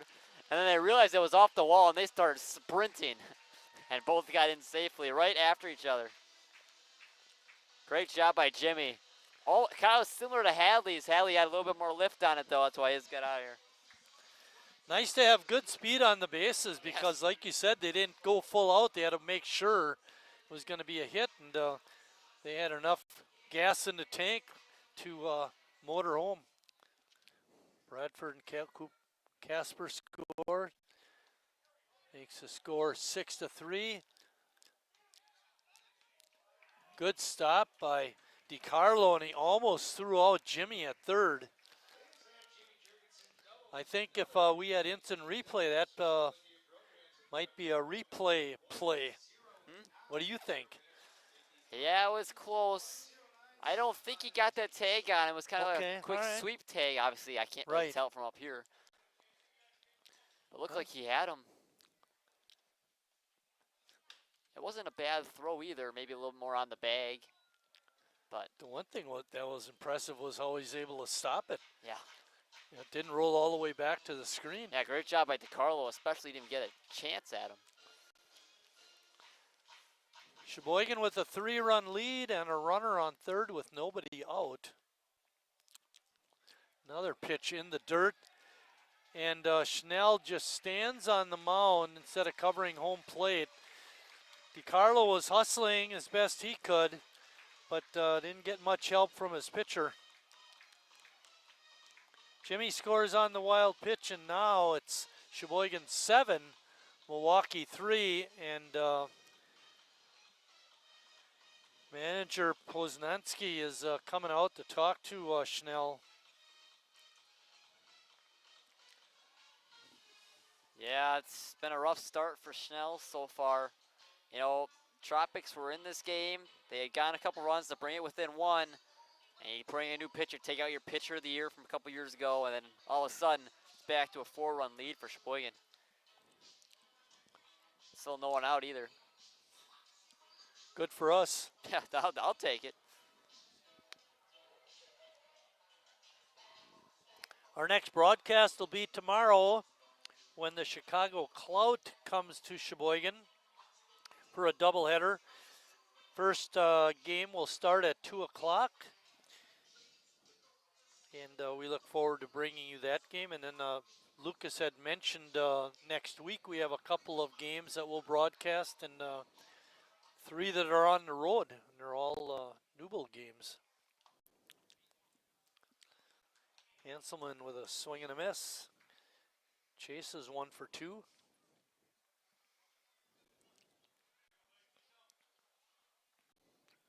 They score on that single in the first.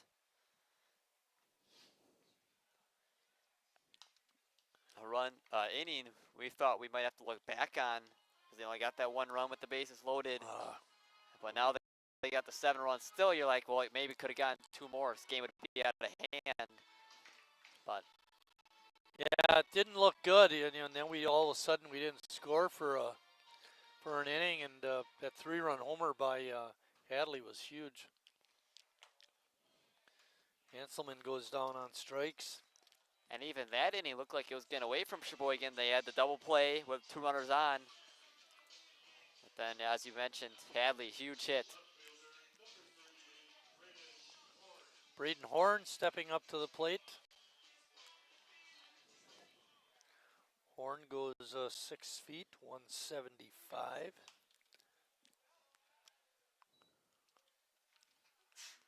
I didn't notice this. Horn is only 19 years old. He's just a kid. Young D1 college man. Makes him more impressive the type of season he's had. A lot of young guys make an impact with Lash as well. What he's done from the cleanup spot most nights. Kiesler, another young guy. Count is 2-1. 1 out. 3 runs in for Sheboygan. The big hit was Jimmy's 2-run double. ever since the mound visit from Poznanski, it's been a lot better control from Schnell out on the mound.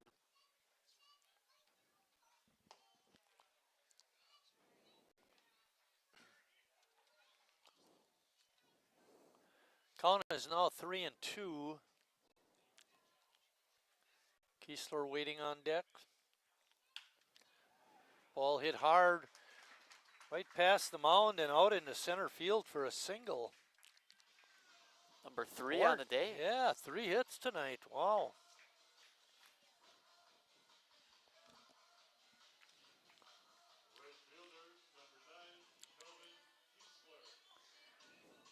Kiesler doubled in a run his first at bat. Then he's grounded out and flied out. So he's hit the ball every time.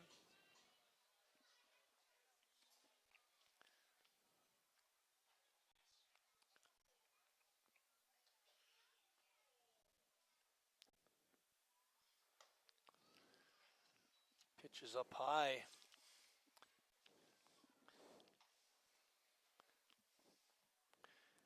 Kiesler not taking a real big lead over at first. Breaking pitch is a ball. Looked to be a little bit low.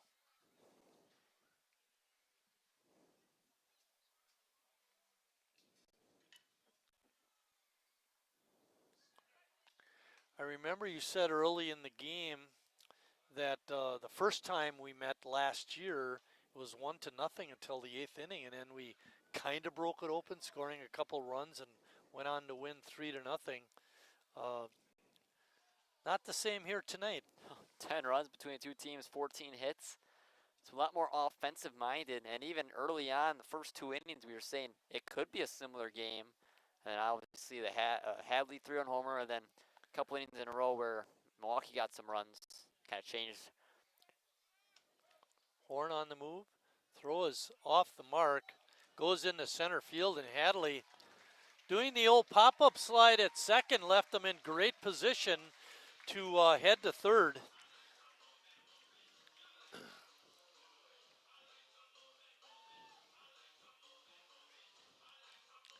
So it's an error on the catcher,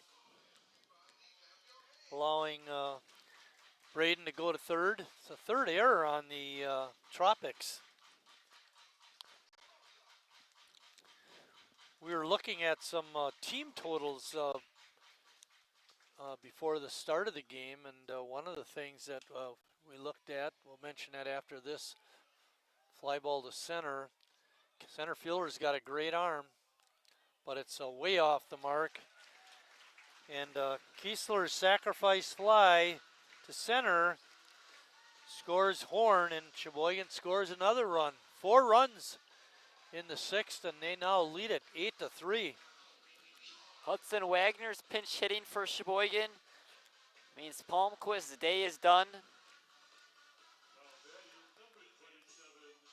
We've seen Hudson get a lot more consistent at bats recently.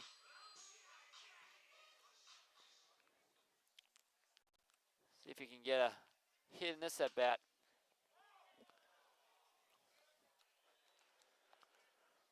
I was going to make a point, and I forgot what it was. I hate when that happens. Yeah.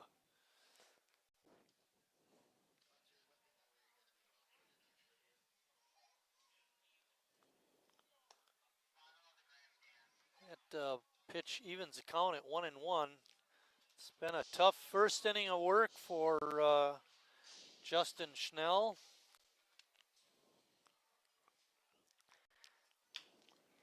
A bouncing ball to third. Good play by Oswald, and he makes a strong throw to first to get Wagner.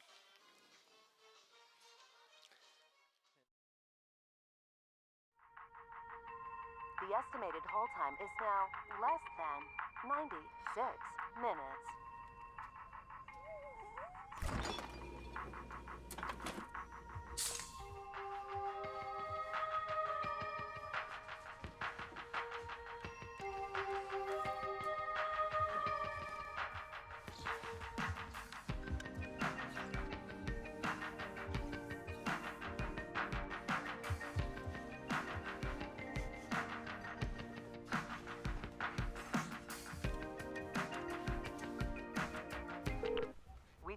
your patience.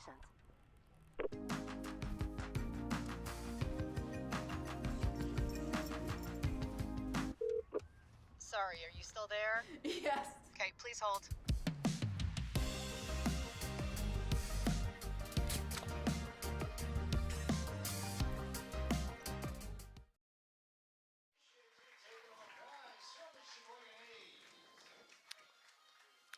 Goronsky still on the mound for Sheboygan.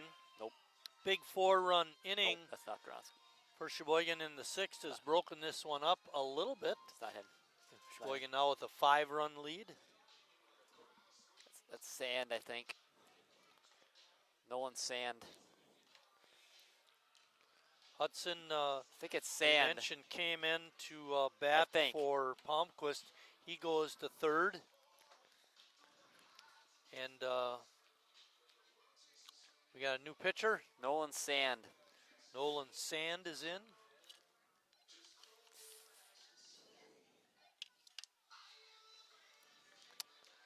Nolan making his second appearance. He's got 1 inning pitched. ERA is a little bit high at 36. Just a little bit over what you wanted. Yeah, but that should go down. You hope.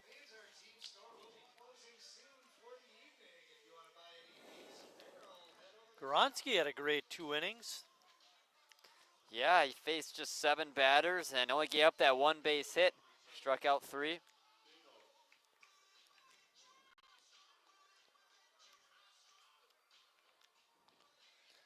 The first batter that Nolan will face is the leadoff hitter, Zach Deneau.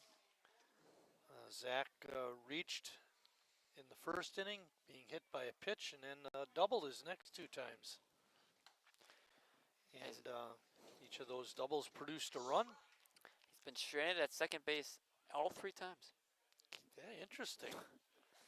That's really too bad. Yeah.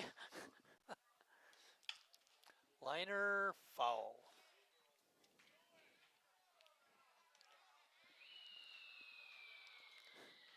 We mentioned the negatives about Nolan, his high ERA. He does have a strikeout, no? He's got a couple of walks. It's funny, he gave up 4 earned runs and yet only 1 hit. Well, a couple of walks hurt. Probably hit a batter. Yeah. He did. So whatever could go wrong in that 1 inning certainly did.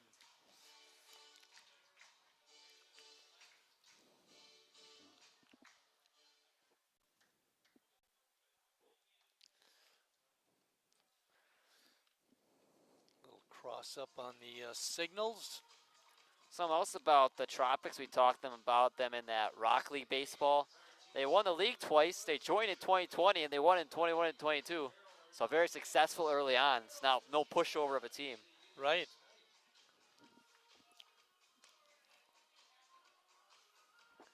There's a league, it's called the Rock River League. When I saw that Rock League, I'm thinking, you know, I wonder if it's in the Rock River League, but it's a different, 2 different leagues.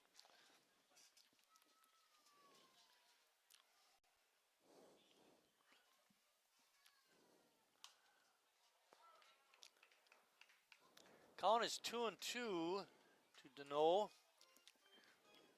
Zach playing out in center field. He's had a couple of nice plays out in center. Made that great diving catch. Hit that ball foul. Cracked his bat, and the bat flew 2/3 of the way down towards third base. Wow, that is rare. Really? Now he goes back to the dugout and asks the on-deck hitter, "Can I borrow your bat?" Zach probably came with one of those backpacks with the 2 bats sticking up. He'll walk home with only 1. Keep it as a memory. Yeah. They used to have a bat graveyard way out in left field, in the foul territory, obviously, where they'd pound them in the Let's ground. just put him in center. Just bury him in center field. That could be dangerous. I know. That's why it's not advised. Pitch just off the outside corner. Deneau draws the walk. CJ didn't like it. He had the counter wobbling way down here. All 4 times. I hope our sound didn't go out. All 4 times Deneau's been at the plate. He's reached base. Hit by pitch and 2 doubles. Now that walk. Marco Folletti up next. He hasn't reached base at all. Yeah, the next 3 batters have not reached base at 1 time today. Well, 7, 8, 9 have reached 5 times if you include the fielder's choice. Ball's popped up in foul ground. Witek. Oh. And overrunning and not being able to make the catch. Witek. Was Witek.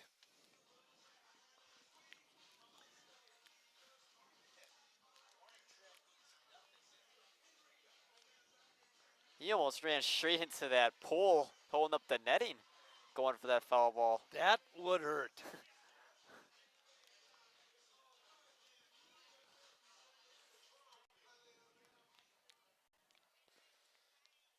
Good effort by Ty. Count is 1 ball and 2 strikes on Marco Folletti.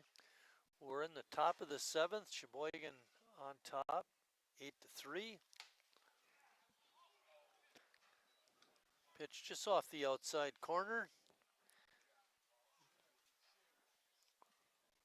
Couple close pitches again for Sand.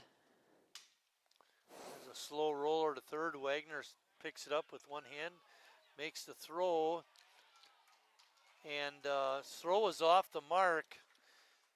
Folletti reaches on the E5.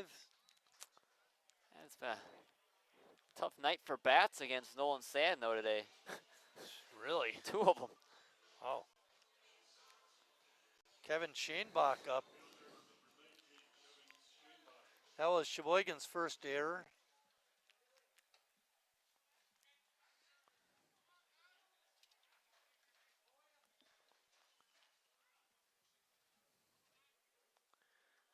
Sand is from Two Rivers. Goes to Concordia. Seen him hit a few times, too. In 500. He was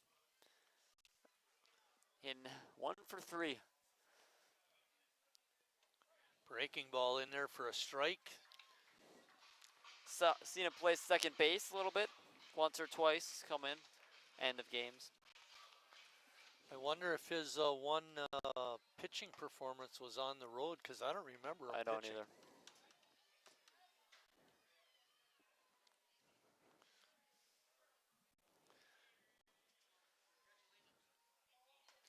Swing and a miss, strike 3.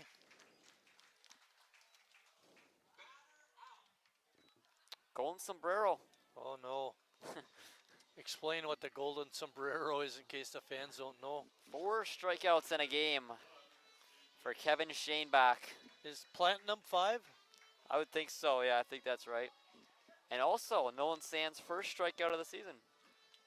That's right. He had 2 walks coming in. And, got his first K. Slow roller.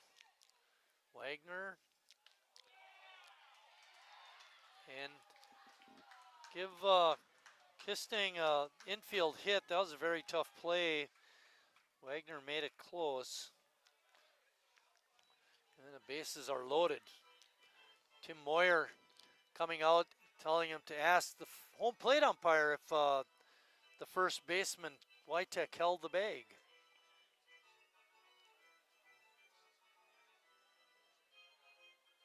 Killian probably had a better view of it, at least a foot of. And they changed the call. Good play by Moyer to go out and challenge that. And Wagner gets the out after all, but the runners do advance, but we have 2 outs. That shows experience managing right there, knowing Killian had a better view of it to go ask him, at least appeal at what the worst you can get is a no, as that he's still safe. And some fans might be saying, well, isn't that the ground ball to short? Throw across is in time. Wytech didn't have to reach too far for that one, and that ends the inning.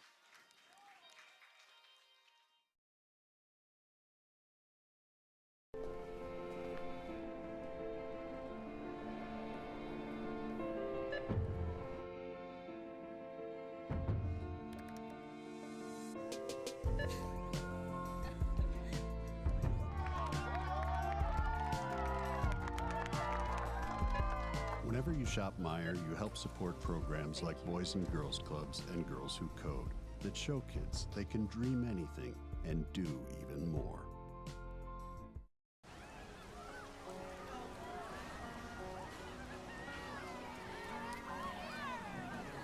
Know what I would take you home. Cold beer on a Friday night, a pair of jeans that fit just right, and the radio.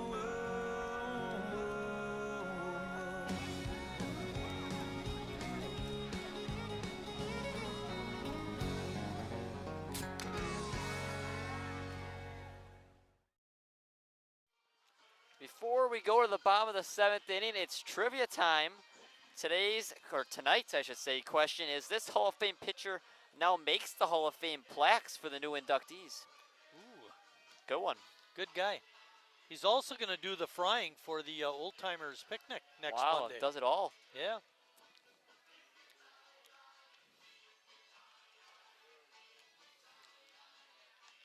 I suppose we should probably give the answer this half inning, if we remember. If it turns into a long inning, like last one, then maybe probably be a good idea. He's here?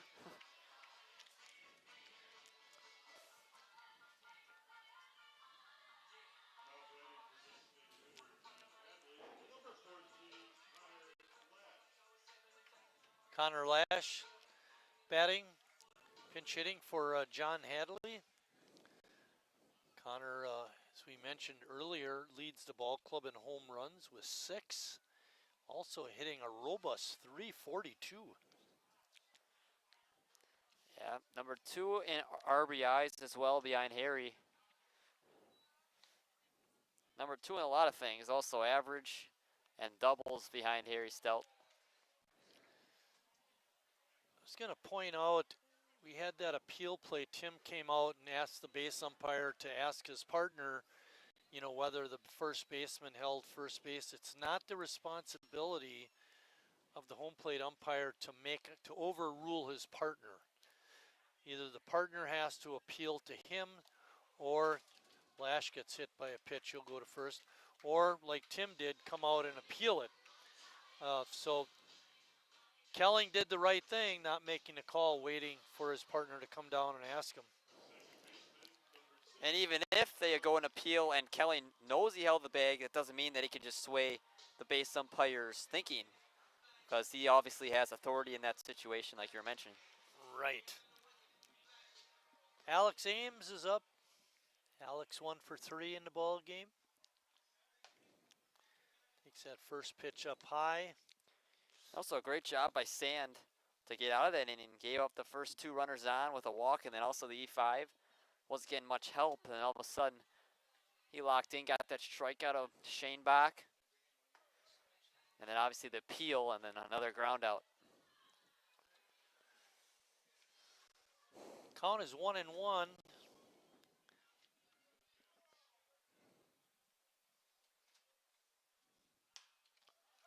Pop up, foul ground. Zielinski over to make the catch. That was Jacob.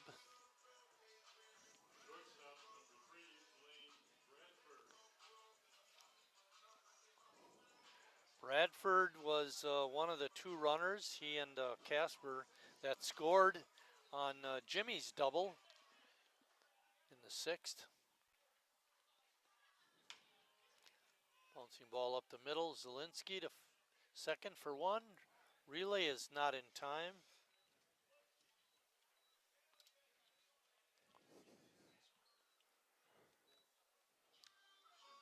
Lash is out at second. on a 6-4 putout. And that brings up Cal Casper. Cal is 0 for 1 with a walk and a hit by pitch. He just needs that catcher's interference.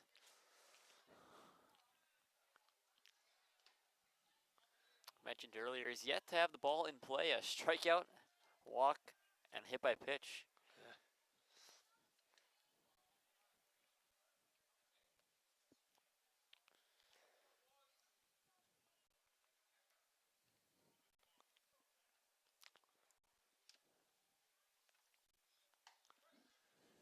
Cal, not a real big guy, goes 5'8", 185. Pretty solid.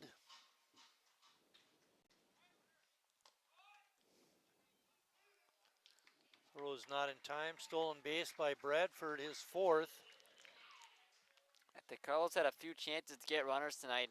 Throws just really haven't been there for him. Now that last one is probably his worst throw. Definitely. Yeah. He also threw that one into the outfield that allowed a Horn to advance.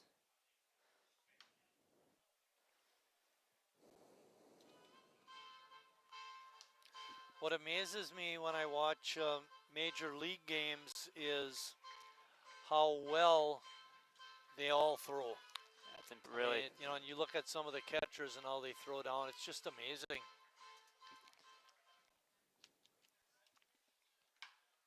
Line drive just foul. Casper hit it hard. I'm going to switch it up a little tonight, give you the trivia answer in the same half inning. Yeah, hey, that's Look at that. plan. The question again was, this Hall of Fame pitcher now makes the Hall of Fame plaques for the new inductees? And the answer was Steve Coles. Steve started his A's career when I was playing, and he's a very good pitcher. Went to South High. Like I said, he does the frying for the old timers picnic. He and his brother Mark.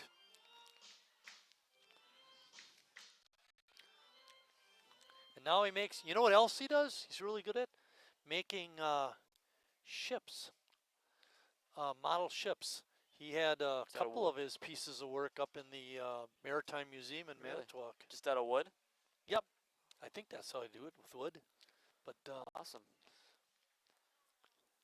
I don't know if this is way before you, Lucas, but Sheboygan used to have a naval station right on 8th and the river, and they had a ship called the USS Eli, and he made a model of that.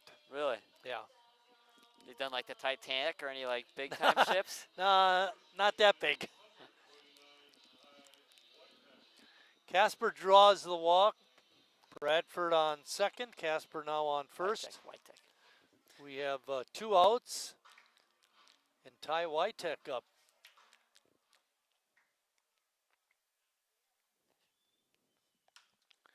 Little looper is caught by Zielinski. And that ends the Sheboygan 7th. After 7 complete, Sheboygan still on top, 8-3.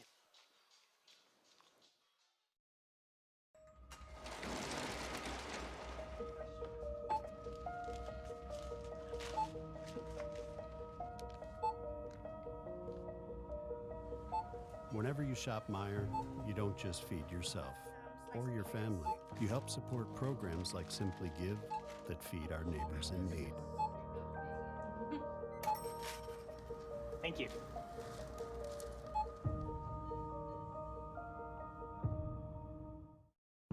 I grew up working in my family's supper clubs. This is where it started with us as far as the fish that we serve at Culver's today.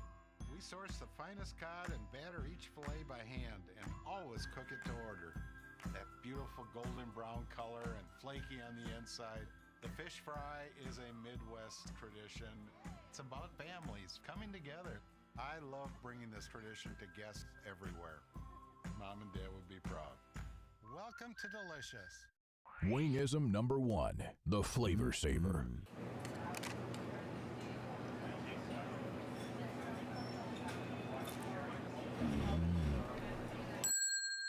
Legend Larry's, the definition of flavor. Wingism number 2, the Joker. Then her dad walked in. Dude, we're done eating. Use a napkin. Serious? Yeah. Are you serious? Yeah, I'm serious. Why so serious? Legend Larry's, the definition of flavor. Nolan Sand still on the mound for Sheboygan. First batter he'll face in this 8th inning is Lucas Oswald. Lucas looking for his first hit. Hey, he was robbed of one by Chase Hanselman in center field in the 2nd inning.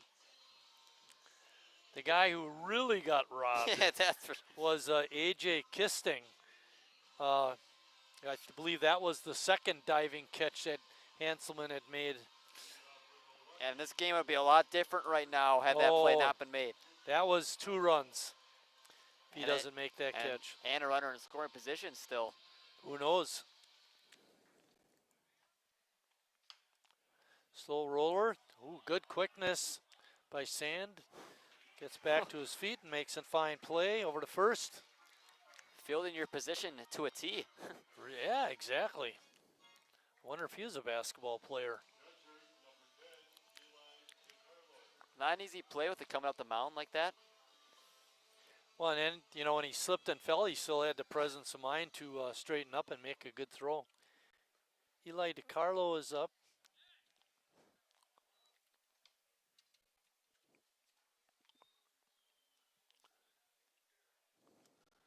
Line score, Milwaukee 3-6-3, Sheboygan 8-9-1, 8-8-1, pardon me. That'd be 8 runs, 8 hits, and 1 error. If the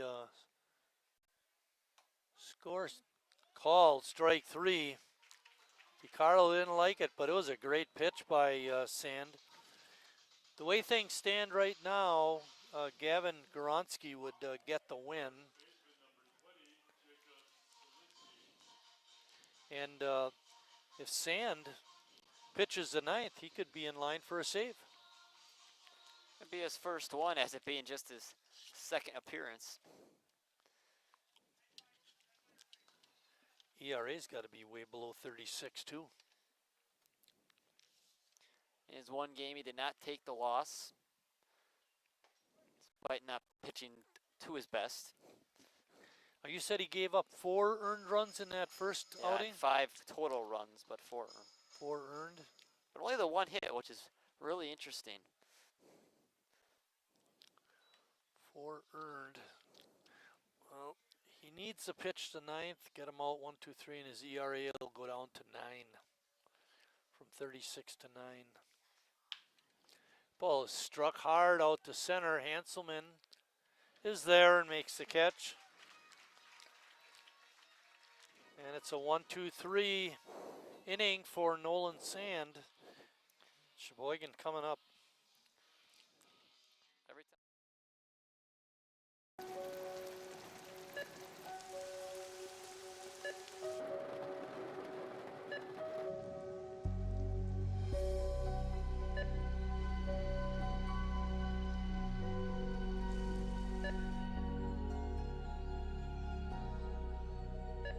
Whenever you shop Meijer, you help support organizations like Hope House Mission and New Hope Shelter that give people around here warmth, shelter, and care. Me spells the great taste of Sheboygan. What does it take to stay in business for 75 years? It's not only featuring USDA choice beef. It's not caring about every single one of our 30 varieties of bratwurst. Nope. After being family owned for 3 generations, we've learned it's about you. At Miesfeld's Market, we give back to the community and our customers always come first. Since 1941, we've been feeding our neighbors, so come by and see what we've got today. Wingism number 3, the Peter Heater. Oh, so hot. Oh, so hot!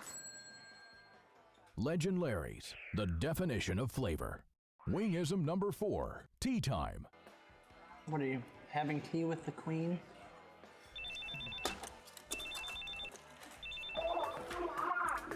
Hello. Nice. Legend Larry's, the definition of flavor. Alex Fisher now pitching for the Milwaukee Tropics. He replaces Justin Schnell, who went 2 innings.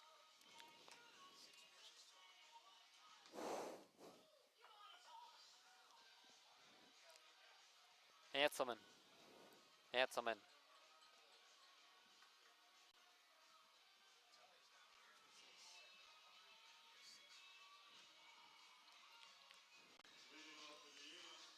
Schnell goes 2 innings, gives up 2 hits, 4 runs. They were all earned. Walked 2, no strikeouts. Tough outing for him. Left-hander. Yeah, seeing our first left-hander tonight. Alex Fisher. Hanselman is up.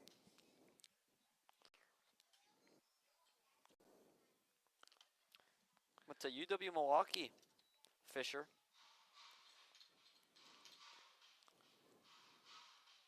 Yeah, I see that.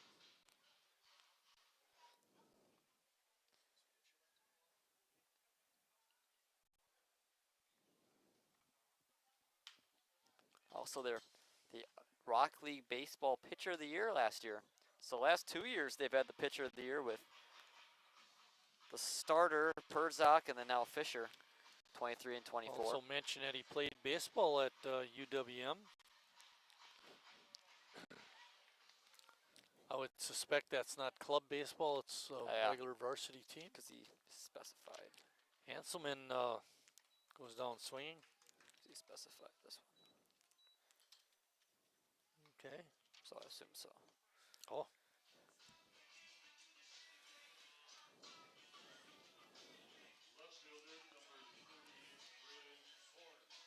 Milwaukee versus Milwaukee. Yeah. Could be a real battle. I bet they don't know they both went to Milwaukee, though. Probably not.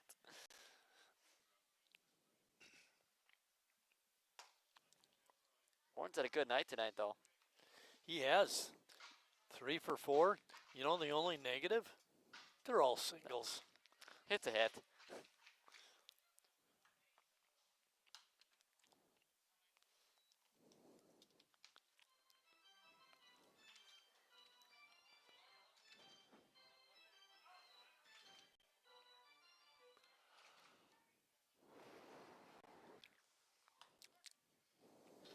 All time, Sheboygan is 1-0 against the Tropics, and that one win, of course, came last year, 3-0. Yeah, we were saying how new this team is. Just created in 2020. We could not locate a website for their team. We did see a little bit on Facebook. There's a line drive base hit, 4th hit for Braden. But guess Have a what? night. But guess what? It's They're all a single. singles. The quadruple single. I wasn't going to say anything, Lucas. 4 at night's a 4 at night, though. That's something special, though. Calvin Kiesler up next. Cal hit a sacrifice fly his last time. 1 for 3 in the ball game with that sacrifice fly. A nice picture of Cal out there on the scoreboard. Same one on your screen. Ball's hit out to right field, but out there making the grab was Shane Bach.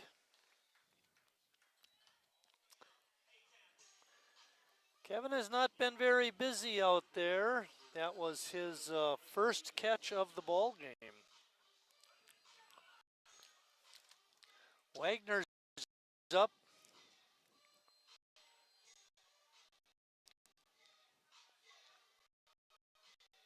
Hudson grounded out to third for the final out of the 6th inning. Yeah, it's a weird arm slot that Fisher has from the left-hand side especially. Be interesting to see if he were to face like Jimmy or Hadley, but both of them are now out of the game.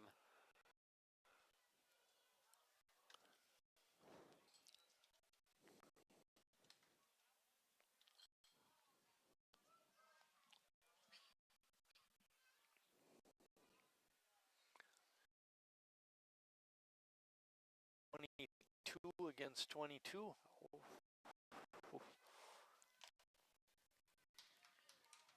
And a swing and a foul tick into the mid of the catcher, and Wagner's down on strikes. And Sheboygan is down in the 8th after 8 complete. Sheboygan still on top. We're heading to the 9th.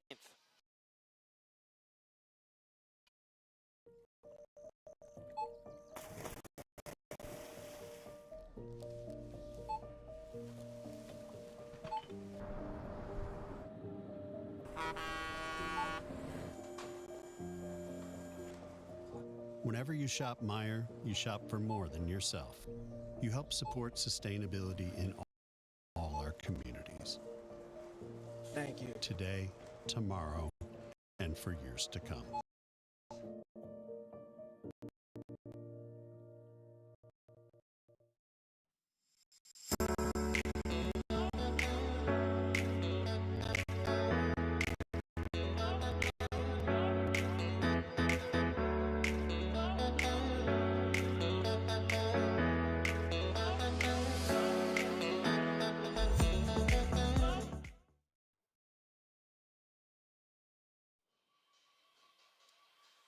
Charlie Whalen now pitching for Sheboygan. Whalen 6'1", 190. Hails from Grafton, Wisconsin. Another young'un, only 19 years old. Too bad Sand couldn't get that save. Would have pitched that one more inning. Yeah, right. Charlie making his 4th appearance. Comes in with a 3.60 ERA.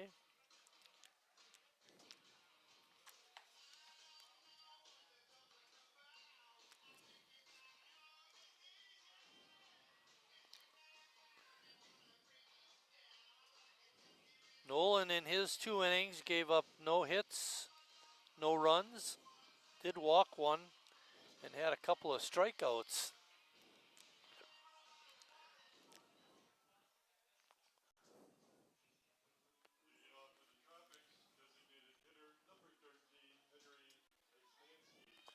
Poznansky, the Tropics manager, and Whalen throws the ball behind his head, and it hits the bat and goes foul, so it's strike 1. One of the more unusual strikes we've had this year. Purpose pitch, you think? I don't think so. But I was going to say this about Henry, and that he may be batting 9th, but he's not a number 9 home hitter. He's a D1 college athlete. And he's down on strikes. See how that works? You tell everybody how great a hitter is, and he strikes out. Don't do that with our guys. No. It's more fun when it happens to them.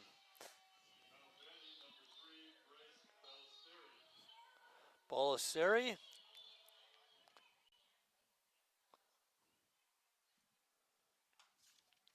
Bryce making his first appearance.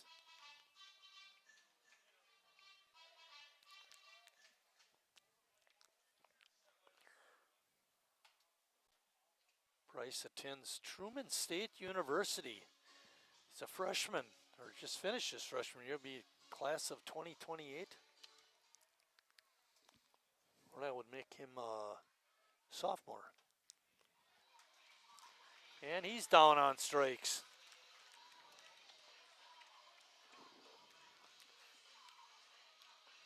Who is this guy, Whalen?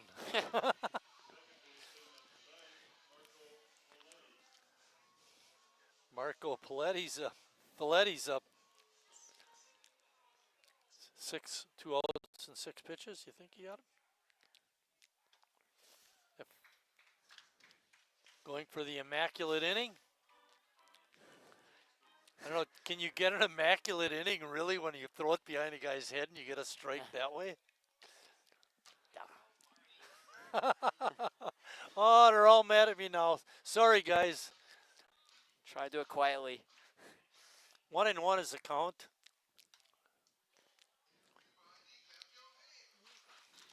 Got in on him that time. Fought it off, fouled it back. That'd been really impressive had he got him back with hitting with that pitch.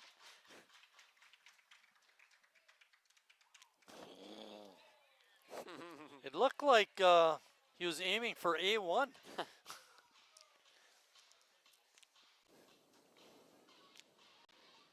2 balls and 2 strikes, 2 outs. Charlie looking to strike out the side.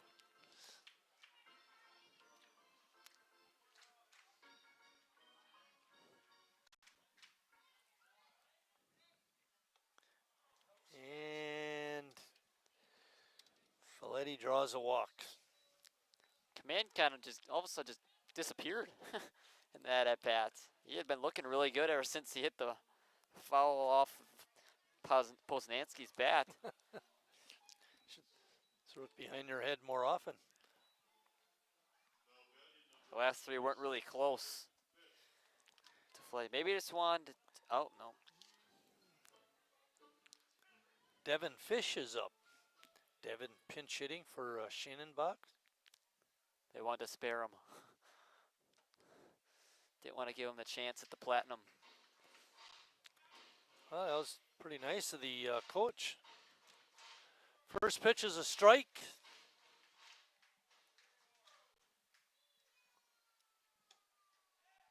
Throw down.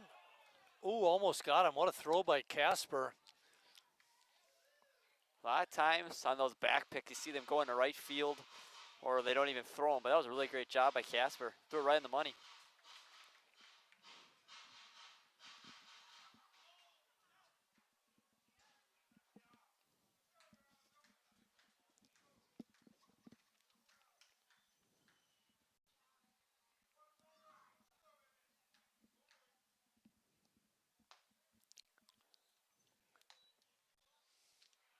Pitch called a ball. Makes the count 2-1. We're in the top of the 9th. Sheboygan on the cusp of winning their 22nd game of the year. Steal attempt. The throw down is on the money, but not in time. Folletti showing the good wheels.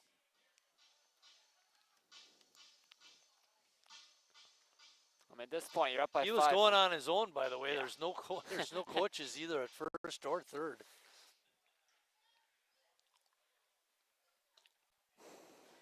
Another walk. And Nothing like having fun at the old ballpark, huh, guys? If you're Whaley, you just want to focus on the batter in this situation. Don't care about a guy stealing that run. Really means nothing at this point in the game. You got 2 outs. Just got to get one more guy. Get out of here with the win. AJ Kisting up. He's 0-4-4, and he was the guy that really got robbed by Hanselman back in the 3rd. Made that diving catch. Prevented 2 runs from scoring. In those 5 innings, Whalen pitched. He did have 6 walks. Oh, hit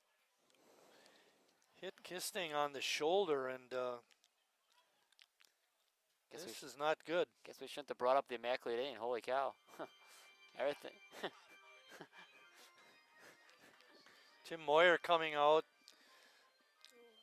Charlie Whalen looked unhittable for the first 2 batters, and now the wheels have fallen off.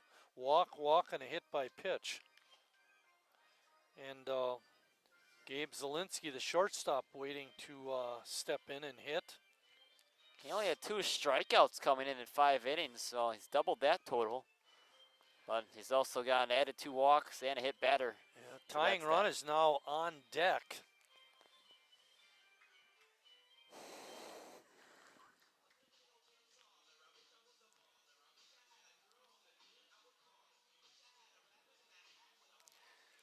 Coming in, Whalen had pitched 5 innings with 6 walks. He's walked 2 here, so he's got 8 walks in not even 6 innings. Yeah, the command's really been come and go throughout even this inning. Ball is hit to deep left field. Deep, way back there, but making the catch at the wall is Braden Oh, Horn. my goodness. And that's how the game ends. Sheboygan a winner, 8-3. The winning pitcher tonight is Gavin Goronsky. Pitched 2 really good innings in the 5th and 6th. Losing pitcher is the starter, Danny Pertzak.